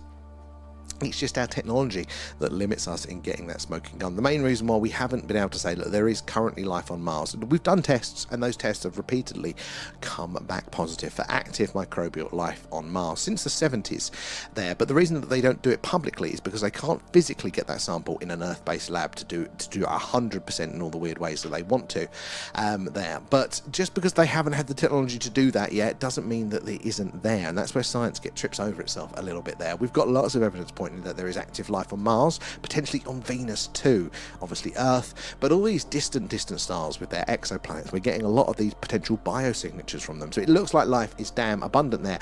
And I say, I get a voice box and see what happens there. We'll give it a crack. How you doing, Adam, as well there? Ethan is in as well there. And do you believe in our Bob Lazar? At Christmas time, he comes round and delivers presents. But Bob Lazar, ultimately I do. Ultimately I do that. Now, is Bob Lazar's interpretation of what he's experienced, is that going to be 100%? I think that's when maybe it's a little bit less accurate, but no, Bob himself, and I believe he experienced sort of the things that he said with there. But again, a lot of these stuff I'm not, if somebody if Bob tomorrow came out and said, no, I'll put in your leg, lads, I'd go, oh, that's a good one, but fair enough. And did you hear about NASA worker who was researching aliens has gone missing? Generally there's a lot of those going on at the minute. There's a lot. Where it's the nuclear sciences, potential anti-gravity research, there is something going on. Very conveniently, as we're getting so close to potential disclosure, the people that may be best placed to provide that information start to go missing or worse there. And I've been in one of them before, so good, because how far underground they are.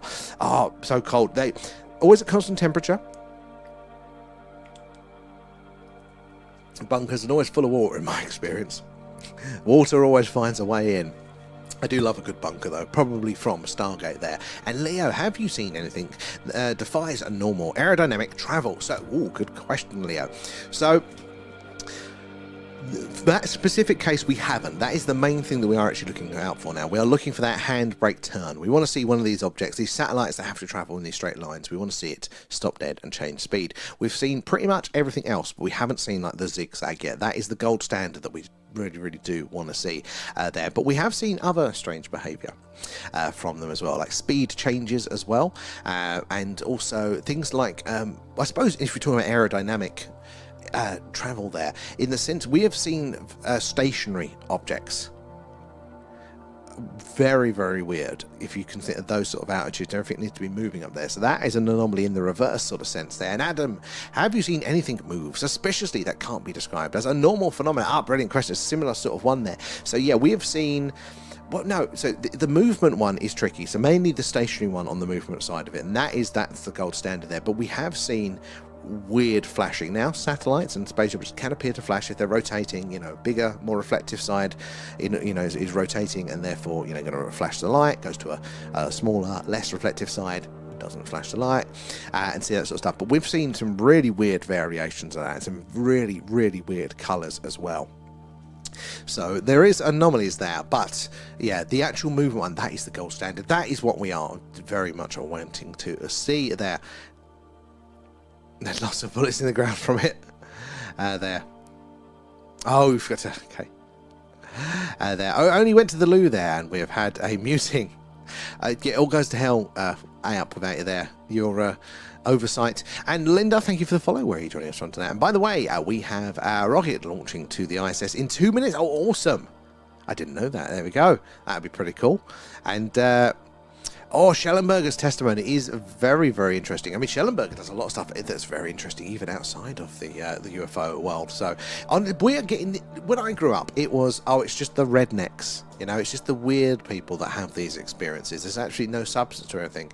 But obviously, that's not true. Those people, the more interesting people's voices, just were never shared those accounts, did they? Or it wasn't raised up throughout the media. But now we're of a day and age where these incredibly credible and credentialed people are having these very literal, first-hand sometimes experiences, and they're sharing them, in Congress in a formal setting. That is a game changer. I would have thought back in the 90s, if we had that, if you told me that, I would have thought, well, that's it. It's accepted then. That's going to be out there. But it's not enough, is it there? Rosa's there as well. Thank you for the follow there. Lift off, even. And have you tried shining a laser on any anomalies? So, Oslo, there's a reason I haven't at the minute. And the main reason is because, yeah, there is a good connection with potentially communicating back and forth with these objects. With that, lots of people have a lot of success there, but the reason that we don't is mainly because the UK is quite small. There's a lot of air traffic around, but particularly where we're literally right on the edge. This town butts up to the big military training area. There's always got a lot of activity there, lots of military stuff going on, planes, helicopters and stuff like that flying over at all times.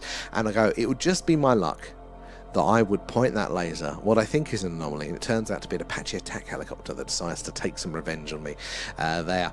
We are up to date on the TikTok, we are there. But I would like to, but it's also a bit nervous there. Because in the UK we have too much air traffic, and somebody's firing range. Exactly, Agent X, yeah. I'd like to, but yeah, just where we are, the practicalities. Sadly, right, back over to the tubes, let's see where we are. With it there. And Raf, there's one. Oh no, you're talking about a TV show there. Aliens, it's always been about the aliens. I think I've done those ones. Stargate SG1 on Netflix, those definitely out there, definitely. And no, I've done all those ones. That's the one there. For sure, Elon has an inner call to Mars. They figure out how to transfer human consciousness into the robots. I didn't know that. I haven't actually seen it there. And Wenor, how you doing there? What about cattle mutilations there? It seems they only happen in America there, and there have been reports in the UK. So yeah, I don't really hear about the UK ones. Is that because just like everything, America gets the attention with it? And Just Ask Gaz, thank you for the heart there as well. Is it that they get all the attention, or is it just not happen as much? But there was a theory that I heard. I don't know how much I believe it, but it was at the time, a lot of the cattle mutilation stuff was around the time that we had the mad cow disease, BSE scares. And, there was the argument that it was the US government on the quiet checking cows to make sure it hadn't spread over there, but without causing a bit of a fuss, which I thought was an interesting explanation. But I mean, some of the stories, some of the evidence that people have for those mutilations, something is going on. How do we connect all of these dots there? And it also seems to be quite a cruel process. And you would think, wouldn't you, that an advanced species, unless it's actively malicious, they would have a better way of doing it than what we hear by people that report to have witnessed it in action there. And sounds expensive there. Exactly. And have you seen Comet C25R3? Oh, no, I haven't yet. No, we haven't actually caught a comet on screen yet, which is frustrating. We had a few earlier in the year, but it was just so cloudy we missed them. Tried it and nothing happened. I hear lots of people that it does, but so I'd be interested to try it. But yes, you never know with that. And DJ Daddy there, did you hear about the Mexican pilot story? DJ. So Daddy, is this the one that he was talking to air traffic control, but like he was channeling, wasn't he? Is it that one? Because that one was really, really interesting. Essentially, it's this Mexican pilot. I think he was either a trainee pilot or he just passed, something like that, on a long flight himself. And all of a sudden he contacts, ground control, and he's like, the aliens are using his voice, to talk to ground control. Can't remember what about now, but yeah, really interesting one. But he lands, he comes around, lands safely, all that. Very interesting there. And Mobile's Weird can't view the chat room lists there. I didn't even know you could normally. So it is very, very interesting there. Guys, so if you are just joining us, remember, we are doing a live UFO UAP Skywatch tonight there. We're looking out for the strange and anomalous in the night skies live over Wiltshire here in the UK, which is right in the heart of crop circle country, just down the road from Stonehenge. So a long and mysterious history of the strange and anomalous here. So do help us spot all these weird things in the night sky. Look, we've got one on the tracker right now. Keep your eyes on that. We're looking for it to do something strange, something a satellite just can't do there, like stop dead, change its course, its trajectory, its speed, anything anomalous like that, or tell us that we have something a little bit stranger on our hands. So yeah, keep your eyes on the screen. But also, guys, say hello if you're new here. Let us know where you're watching from, or just say hello in general. If you've had an experience with the phenomena, we'd love to hear about that as well. Or if you've got any questions, ask away. No silly questions here, so we'd love to hear about that. There, Sam, you watch us hear all of these interesting things and never post in the Discord. It's because I'm dyslexic, Kate. I don't type. Like, I've been conditioned to not type because my spelling is so bad. like the years. I can't tell you how many friends I've lost because of my bad spelling. So like you do that and you just get to a point where you're like, I'm not even bloody typing it. I find typing quite stressful just because of that. So that's why I do it verbally. I sit down, I just recycle all the stuff there. Just copy and paste the links. I could actually do that. That maybe there. And DJs, well, yeah, he ended up further away without using any fuel. Oh, I've heard about that as well, with around the Bermuda Triangle and stuff like that. There was a particular case, but there's been more than one, where this guy, a private pilot, used to go to Bermuda from, I think, Miami, very, very regularly. Used to do this trip, and it used to take him, I think it was like 3 hours. And as a pilot, you have to calculate all of your fuel. You don't want to be carrying any excess weight there. You want to just take what you need plus a little bit of spare. So you're always hot on these things. It's all calculated and stuff, that you know how much fuel you use on a good day. If there's wind, use a bit more. But you know all of this stuff. You know your times, everything there. Especially if you've done the journey a good few times.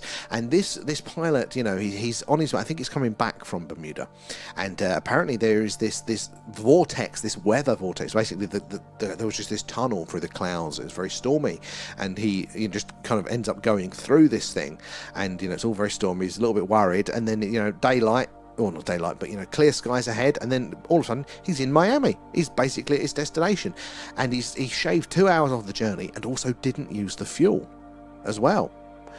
So something happened there, and he's reported this, and the ground crew, they can report how much fuel there was. Very, very interesting and strange there.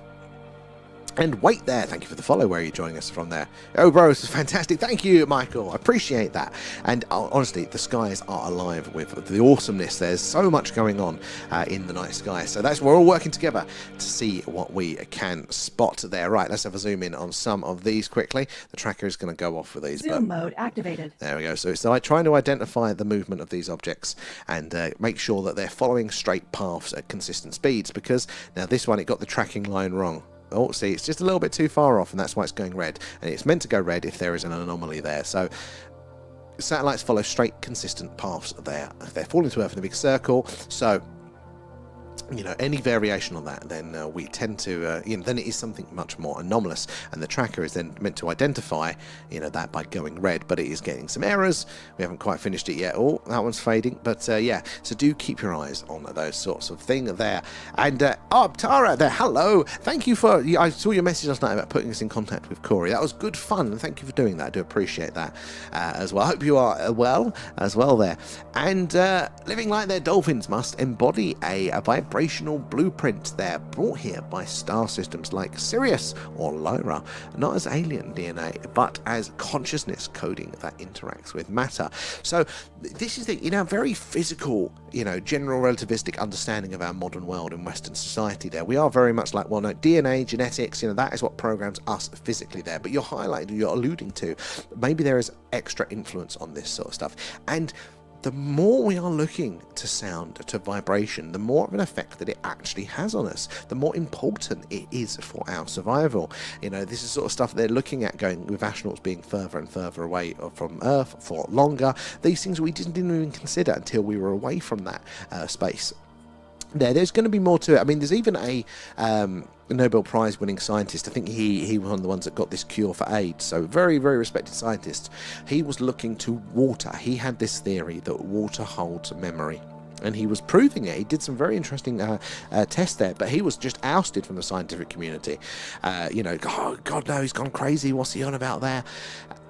But the evidence is there that there's something going on around with it. But science doesn't like big jumps, doesn't like risk. It likes its hand to be held step by step. That is the nature of science there. But Einstein had the same issue. His theories were a few steps ahead of everybody else's there, and it's only until science caught up and then went, oh, actually, yeah, no, that's right, that he kind of got the recognition there. But science needs those step to field, and the general public kind of needs that as well. We need those, they're handheld. We need each step to be in place, so that knowledge doesn't go in as well. And Tara, thank you for the gifts there. I did. Corey's a great guy. Yeah, we had a really good chat with him. Very knowledgeable as well, though. So I've got a long reading list now because that was really interesting. So yeah, it's always good to do a bit of fun like that. But Monica, thank you for the follow. Where are you joining us from tonight? Thank you for joining us there. And also I also believe there is a spiritual element to it. There could well be to it. The rules that govern the phenomena, I think, are going to govern the spookier, the spiritual side of these things as well. There's going to be lots going on play there. And even Olaf says water has memory in Frozen. You know, I've not seen Frozen there, but I'll take it. But there is evidence that it apparently does. I can't remember what the experiments were now, but absolutely fascinating. Speaking of fascinating, just general science stuff, they think now there is evidence that fungus controls the weather. Yep, fungus controls the weather to certain degrees. How cool is that? You know, you want it to rain? Ask your fungus friend there. And Sean as well, thank you for the follow. Where are you joining us from tonight there? And Pythagoras was a big mystic there. Oh, I've not heard the one there. And Corey is an interesting guy there. Look forward to him talking to you, to doing some CFI. That would be really cool. So he was very generous to offer to, kind of work with us to do that. And that might be some of the hand-holding I need there. But yeah, no, that'd be very, very interesting to do all of that. So it's a very good point there, living a light as well. And Tara, thank you for the gift there. Very kind. Beagle there as well. Have you ever done radio there? You're very good at keeping the stream entertaining. Thank you, Bougie. I used to work in radio. I used to run a small radio station, but currently I work in podcasts, but I'm production. I never go this side of the mic. But I've been around so many Alan Partridge-like characters. I think it rubs off on, doesn't it there? It's not to everyone's taste, and quite understandably so. But there, good evening, Rando. How are you doing? Good to see you. But thank you for your kind words there, Beagle. Where are we there as well? Let's have a look at Tara coming in with the shares. It is the likes and shares, guys, as I said, does help us reach more and more like-minded people like yourselves there. And if you're not following us already, make sure you are. We do something like this pretty much every night there. So we did have a couple of nights off this week, and that's not normal practice, but normally we are doing, say, something like this every night, be it tonight with a lovely clear sky. We do the live UFO UAP Skywatch from Wiltshire in the UK, as I said, which is right in the heart of Crop Circle country, just down the road from Stonehenge. There, if the moon is up and I can be bothered, we do a moon watch there. We talk about how weird the moon is, look out for things called translunar phenomena, the things that astronomers have seen throughout the years but cannot explain there. It's all very, very interesting. Or, as often happens here in the UK, cloudy or rainy nights and we can't get that camera out, we do an alien radio signal hunt there. We search with our own dish on what's called the hydrogen line, which is the channel on the radio dial where scientists theorize that if ET is out there, that is where we'd hear the hello. Is anybody else out there message? Yeah, make sure you do that, and then you'll be getting those notifications hopefully when we go live. And DJ, thank you for the follow as well there. Do appreciate that. Kate coming in with the shares, and Tara with the hashtags. Building our Skywatch community. Like, I love seeing all the action on screen. Space is beautiful. Nature puts on a show there. It never gets old. But my favorite part is hearing about your own personal experiences, because that for me is the thing that just really, really helps me as I piece this puzzle together. Like hearing the details and the range, the variation, but also the commonalities in everybody's experiences there. Like, that is what pushes it over the line, I think, the understanding there. So I'd love to meet everybody there and hear all of your experiences with the phenomena. I've always had difficulty sleeping during a full moon. Oh, Oslo, that is actually quite common. There are so many that something goes on. I mean, they're definitely in the emergency services, but also the care community as well. Full moons, busy night.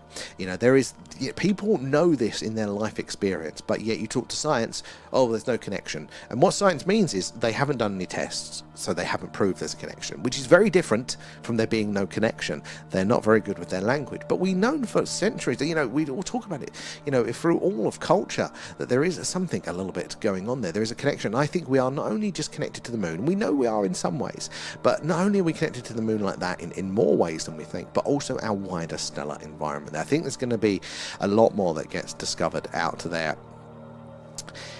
And Gerard there, and if you're looking for aliens, look at the back of the sun there. Now, the sun, the back of the sun is very, very interesting because we can't see around there. Now, we do have some sort of solar probes around there now, orbiting around, doing some stuff kind of close, and they get to go around the back. But we do not have a good a good awareness, especially behind the sun. That is one of our most vulnerable spots for comets and asteroids, things like that coming towards us there, because the brightness of the sun, it sounds silly, but the sun is so bright it's hard to see objects around it, so it's kind of a bit of a blind spot. And the same issue with more battles were won when it was the East fighting the West like that, because they had the sun behind them in the morning raids. And so the statistics like that is quite interesting, and it still proves true today there. There's such a blind spot for us there. For a long time they thought there may be a second Earth parallel to us there, and we were just never seeing each other because we were both kind of like, orbiting the other side of the star. But it's still pretty much a blind spot. But our local solar system is pretty unexplored. We know roughly that there's things around here, but we don't know in detail a lot of those things. Only last year did a very big comet or something come between the Earth and Moon, and they went, oh, that was close, didn't see that one coming. We've not got a good understanding of our local environment there. Lots of room for those sorts of things there, and living as well. Like it's like so many things are not really visible, but there. Just think about the feeling. So yeah, being connected in other ways. Is there, more going on there? Maybe our other senses have, although we ignore them, maybe they've wasted away a little bit there. But maybe they are telling us something about our environments there. And where are we there? Paul, thank you for the roses, and Adam as well there. Thank you for the gifts. Appreciate that, guys. Said all the gifts, the subs, the Patreons, super chats, all that stuff. Guys, go back into the stream there, helping us improve what we do. And Tara, I did C5 last weekend with Corey there. Plenty of shooting stars and even an owl.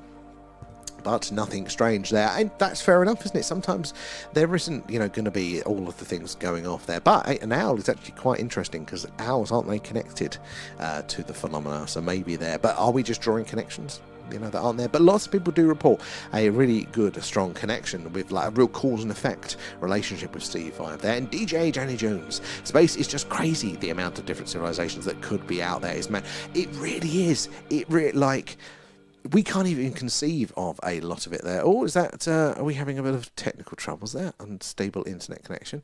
TikTok is always a nightmare for that. But just the vastness of possibility is insane. Like, again, something that I've been noticing more and more recently is the amount of weird stuff that's on the moon's surface on Mars.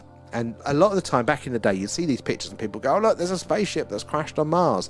And you go, come on, lad, you're really grasping at straws there. Like, I'm struggling to see that. If you hadn't pointed it out, I wouldn't notice it.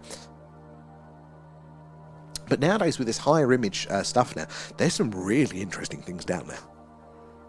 Still, maybe certain ways to explain this, but there is some stuff that I'm going, I think you're really going to struggle. Like, the geometry of these shapes, these tubular shapes that are very clear. And you go, oh, are you sure? Are you sure? It's very, very odd. That's just in our local solar system. I think there's been a whole history in our solar system modern humans there, let alone the aliens that are on those distant stars. What wonders could we find out there? It's crazy large, it's crazy big, it's crazy old, is space there. And Paul as well there, thank you for the follow. Maggie549 as well, appreciate the follow there, guys. Where are you joining us from tonight there? And is that drones? What is that? Shannon, is the drone stairs? Oh, so good question around the drones. So what we're seeing tonight aren't really drones. There is a good connection, especially in the day and age that we live in now. But no, we're zoomed in a bit on the sky. So drones, because the altitudes they mostly reach they're a little bit bigger. What we're seeing a lot of tonight is mostly man-made satellites there, your Starlink, your communication satellites, the odd spy satellite, and things like that. And what we're on the lookout for, and we have seen some anomalies already there, is the ones that act a little bit strangely, they maybe deviate from how satellites will normally behave. Like that is an example. That one's just being tracked at the top of the screen there. Most probably a man-made satellite, reflecting the last of that sunlight back down to us here on Earth, so we can see it there. And Alex Show, how are you doing? Good to see you. Where are you joining us from? And folks, actually you've been in before, haven't you? And folks, don't forget to check the Reddit and Discord. Exactly as I said, there should be links for both, but definitely the Discord has links in our bio for that there. Lots of the latest news in UFO or UAP world. Monthly Alien Movie Club, which if you go into the Movie Club tab, guys, you can vote for next month's film that we're all going to watch together there, so definitely make sure you do that. That vote is up now. My vote is for Capricorn 1. But yeah, but also general your accounts of the phenomena, your images and videos too. So it's worth checking those ones out there. And Apophis will be passing at 31,000 kilometers, roughly 1/10 of the distance between Earth and the Moon. That is dangerously close. That is silly close. And Apophis is a big bad boy there as well. Possibly as well, parts or fragments of Apophis may have been. It's rumoured or speculated that maybe that was some pre-extinction events there in early cultures. Maybe all of this that we're talking about around the Younger Dryas and all of that cataclysm around there, hence the name for Apophis there. What's Plan 9? What's that one there, Scott? And where are we? Over on the tubes there. Paul, I believe God created humans and the universe, which opens up the possibility for anything. This is an interesting one. I grew up sort of culturally Christian, which is I'm not really believing in God. It's kind of it's an older fashioned thing, but we kind of knew all of the, to sing the hymns in school and stuff like that. But and as I got into teenage, I got quite cynical, not fully atheistic, but quite close there. Let's spin the camera if we can, if it wants to. Let's move some of that cloud. Holding your hats. But as I've got older, I've started to see it in a different way there. Let's try to track the stars that are moving now. There we go. Let's get some more stars in shot and let it calm down. There we go. But yeah, it does. For me, I'm not quite fully on board yet, but actually there are a lot of crossover. There's a lot. It's not the silly stories that I was told by modern day society there's actually a lot to it. There is a lot of interest to it there, and a lot of scientists as well, they go full circle and they do go, actually the conclusion that I'm coming to is there is some form of creator, and they come back to God. They say that science says, look, we can explain everything if you give us one miracle, which is the Big Bang. So, Paul, I mean, I can, I'm definitely very interested in that. Where are we? In the Tubi chat there. Pluto, how are you doing there? Good to see you. And if it was aliens, though, why stop at Mars? Like they went 5 planets and skipped the inside 3. Well, there's lots of interesting, but if aliens are coming in, extraterrestrials, I totally get that. We'll just stop at Mars and bugger off that there. But I think with the Mars stuff, it's probably more closer to there was a civilization on Mars. I think is quite interesting as one there, because now we know Mars was very, very habitable. Mars appears to have been nuked. There is some strong evidence that there has been a massive nuclear explosions on Mars there, and there's not much evidence, there's not much other things it could be than that, let alone all the things that are seeing on the surface that maybe billions of years ago were structures in evidence of inhabitants and things like that could be going on there. And Blue Nose loving the stickers are there. And so Ajax says, do you put the pop-ups up, or does TikTok? Some of them are TikTok. Quite a lot of them are TikTok there. I put some of them up. Oh, Planet 9 from outer space. That one. Well, no, Plan 9 from outer space? I'm not sure. What's got? Generally considered to be the worst sci-fi movie. Oh, okay. No, I haven't seen it. What's the gist of Plan 9 then? Why was it so? Was it just like a total B movie there? And also that I turned more agnostic over the years. A lot of people does there. Like, I think overall, when I look at religions now, well, if we're talking about the aliens connection there, a lot of those earlier stories, the earlier accounts, they're all describing the same sort of thing there. It does feel like, they're describing interactions with the phenomena. Now, for some religions, that's not all of what they're talking about, but it is a big part of most of them. There is a commonality there at play, and I think religion is probably, it's a mechanism for knowledge transfer there, and it's sort of a, how do we get enough of the information to the widest group of people there, and considering as well when religions were pre-generalized education and things like that, how can we get this information to the general public so they can work in such a way that we can all get on to various degrees, if you're in that particular club there. So I think it is, if science is the really precise scalpel there, religion is the big wide brush and art is just putting your hand in the tin and splatting something.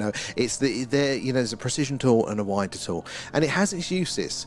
I'm definitely not as cynical as I would there. And the US has spent half a century nuking their own country, and they're still half there. Well, this is the thing. They do think though. So the nukes on Mars are really, really interesting because basically, and it's accepted.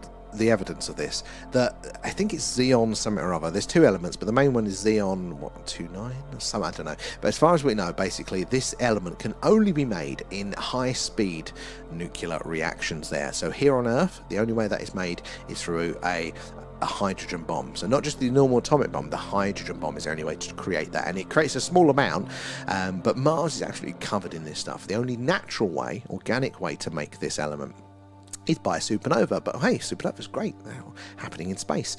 The thing is though, if Mars was ever exposed to a supernova, so would Earth, so would every other planet and surface and body in our solar system. So that doesn't fit at all. But there is a high amounts of this particular element, and there's another one, I think it's a sodium one maybe, that's associated with nuclear weapons. And the epicenter, where it is strongest, is directly over the Cydonia region, which is where the Mars face, where the apparent pyramid is on Mars there, basically directly over this, what would have potentially been a population center. And also there is evidence of the shockwave from that reaching all the way around Mars and then bouncing back, because when that shockwave kind of meets around the globe, it kind of meets all together again and then kind of does another higher deposit at the end of that meeting before it kind of dissipates out. So there's evidence of that on the opposite side as well. And they did calculate how big this nuke would have had to have been, because it would have been an airburst. There isn't a crater that matches up with it, and they said it would have been, the nuclear weapon would have had to have been the size, I think, of the Empire State Building to create that damage. Like, what the hell has gone on there? But the time that went off is also very loosely associated with an extinction level event here on Earth, which didn't wipe us all out as bad. But yeah, you're thinking, well, what else could explain that? What else went on there? The disco human disco pop-up. That's the one. That's my one.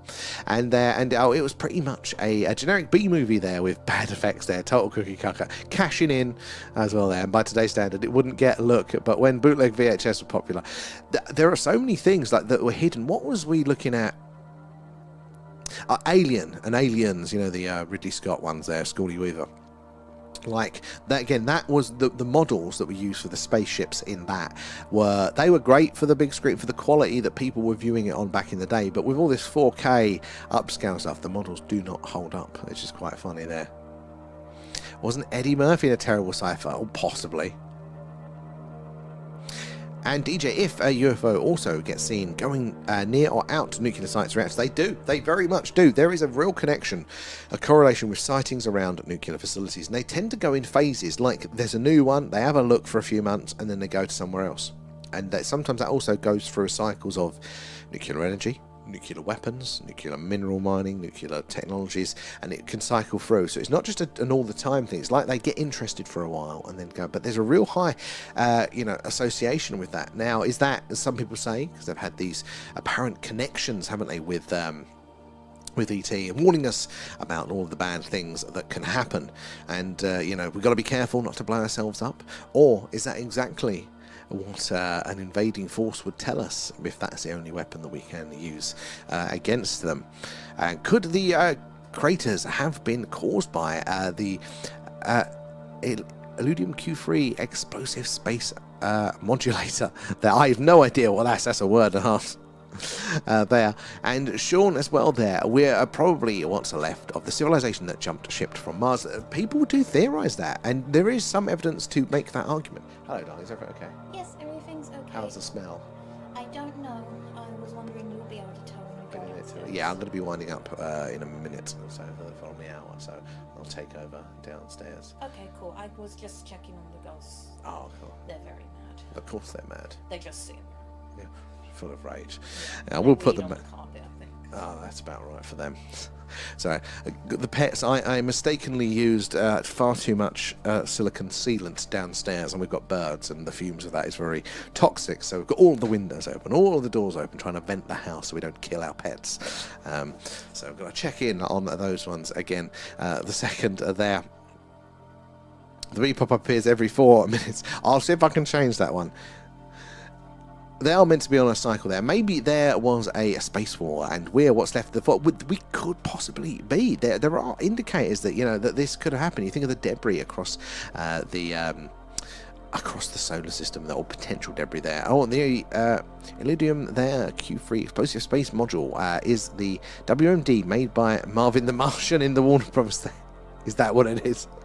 But speaking of space WMDs there, somebody had a great theory the other day about Apollo 13, the one that had the trouble, and they made the movie about it. And it actually really does make a lot of sense there.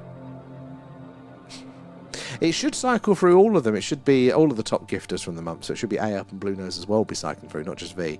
But yeah, that after sort of Apollo 11 landing on the moon, Apollo 12, the big thing that they're doing was seismographic tests there, which was basically blowing things up, crashing things into the Martian. Into the moon to create these shock waves and to measure them. And a great way of doing that would be a nuclear weapon plus the nuclear tests as well. So they do theorize that this guy was saying that they probably took a nuke with them on 13, and the old aliens didn't like that. And Maldak there, or Talmet, is believed to have once been located between Mars and Jupiter, and according to some theories, it was destroyed by a massive energy explosion caused by experiments conducted by its inhabitants. So I've heard this yet another big body, and what supports this is that Mars looks actually more like a moon. It's got this shape to it as if it's been squeezed by the gravity of a larger body. So a larger planet that it was once in orbit of. There's a few signs about Mars, about how its oceans would have been dispersed there, and we can see the evidence of that. That actually maybe there was an original, a big body there, and it's highly contested. But then they talk about this. Some really ancient legends. They talk about Mars being the god of war, and about this sort of stuff there. We're now at 41, are we? Oh. What about like for like on the tubes and of the TikToks there? And they could already be here, but living in the sea. And they say we know more about space than we do our ocean. By volume, we have explored single-digit percentage of the sea there, because it's not just the sea floor. There's a lot of space above that they could be in as well, and it's definitely very true. And look, liquid water is a stable medium. If you're traveling around the galaxy with all the variables that there are with pressures, temperatures, acidities, all that sort of stuff there, liquid water is a nice, consistent one there. And Robin, have you heard? 9 Chinese scientists have all been reported dead, all connected to AI space product. No, I haven't. So that's there's a lot going on at the minute there with the US ones. That's very interesting. There's reminds me of the Malaysian Air one, where they lost a lot of the old chip scientists there. Former CIA vice president and weapons researcher. Oh, very interesting. Where are we? I'm going to be winding up now, guys. I'm just going to quickly finish the chats, catching up where we are. Aliens are fallen angels / demons there, tricking you. So, Castriel, I'm open to that as part of it, but I don't think it's... I think we may be describing the same thing, but I wouldn't necessarily say that one description of the phenomena is the correct interpretation of it, if that makes sense. Like, I would definitely think that maybe that's what people were trying to describe, and maybe they were semi-accurately or functionally describing it. What they told us about it there told you how to interact and how to not interact with them. But I think modern day times, maybe we're looking at this from a different angle, maybe the same thing, but possibly not. I don't think that we can, as humans, get that very correctly there. And I think mythology is basically ancient history with details lost to time. I think it 100% is, Sean, 100% is, and it's a way of encoding that data. Now, it's probably not going to be very precise, just because the nature of all of that information over that amount of time, but it's a great way to kind of get the core themes across there. So I think I'm very, very right there. And has anyone else watched the All Mankind? So I haven't watched the latest series yet, but I did like the other ones now. I truly believe octopus are aliens. I think things like that, mushrooms or fungi could always be along those lines. How you doing, Golden Balls? Guys, we are having to come off tonight now, though. 1 minute past 12 there. You need 12 points to level up. What do you mean 12 points? All right, we'll do it to 1 minute past. So 3 minutes left. 3 minutes left. But we will be back on tomorrow. What is the weather looking like? Sunday, bloody Sunday. Right. It is broken cloud, so there is a chance that we can do another Skywatch on Sunday. Tomorrow night. If not, it'll be an alien radio signal hunt again. But we'll be back on there. So make sure that you're followed, you're subscribed, so you can join us for all of those ones. And Adam, thank you for the gift. That's very, very kind of you there. All goes back into the stream there, the subs too, the Patreons, and the Super Chats there. Next Friday, we will have our next deep dive. It'll be the Condine Report Part 2. Well, I think we're going to have to switch up the times, though, because now our prime sky watching time is later. We're probably going to have to do the deep dives and stuff, maybe do it at 8 until 9:30, and then come back on for 10 for a sky watch, if it's a clear sky, that is. But we'll know more about that in the week there. I'm level 14 a fan there, and at 12 I can get to level 50. It says 7 on here. It says you're level 7. Oh, night Kate as well. Get some rest there. So yeah, thank you everybody for joining us tonight. Been enjoyable there to hang around with you guys, chatting away. I love all of your awesome input, your knowledge, your questions, and all that sort of stuff as well there. Do appreciate you all, whether you've been tapping away or just contributing with the questions or hanging out and watching quietly. Do appreciate you all there. Adam and Brad as well with the gifts coming in there last minute. Thank you for those. Agent X2 there as well. There we go, you just leveled up there, Agent X. But thank you everybody again so much there, and yeah, we'll catch you all tomorrow night. Bye bye guys.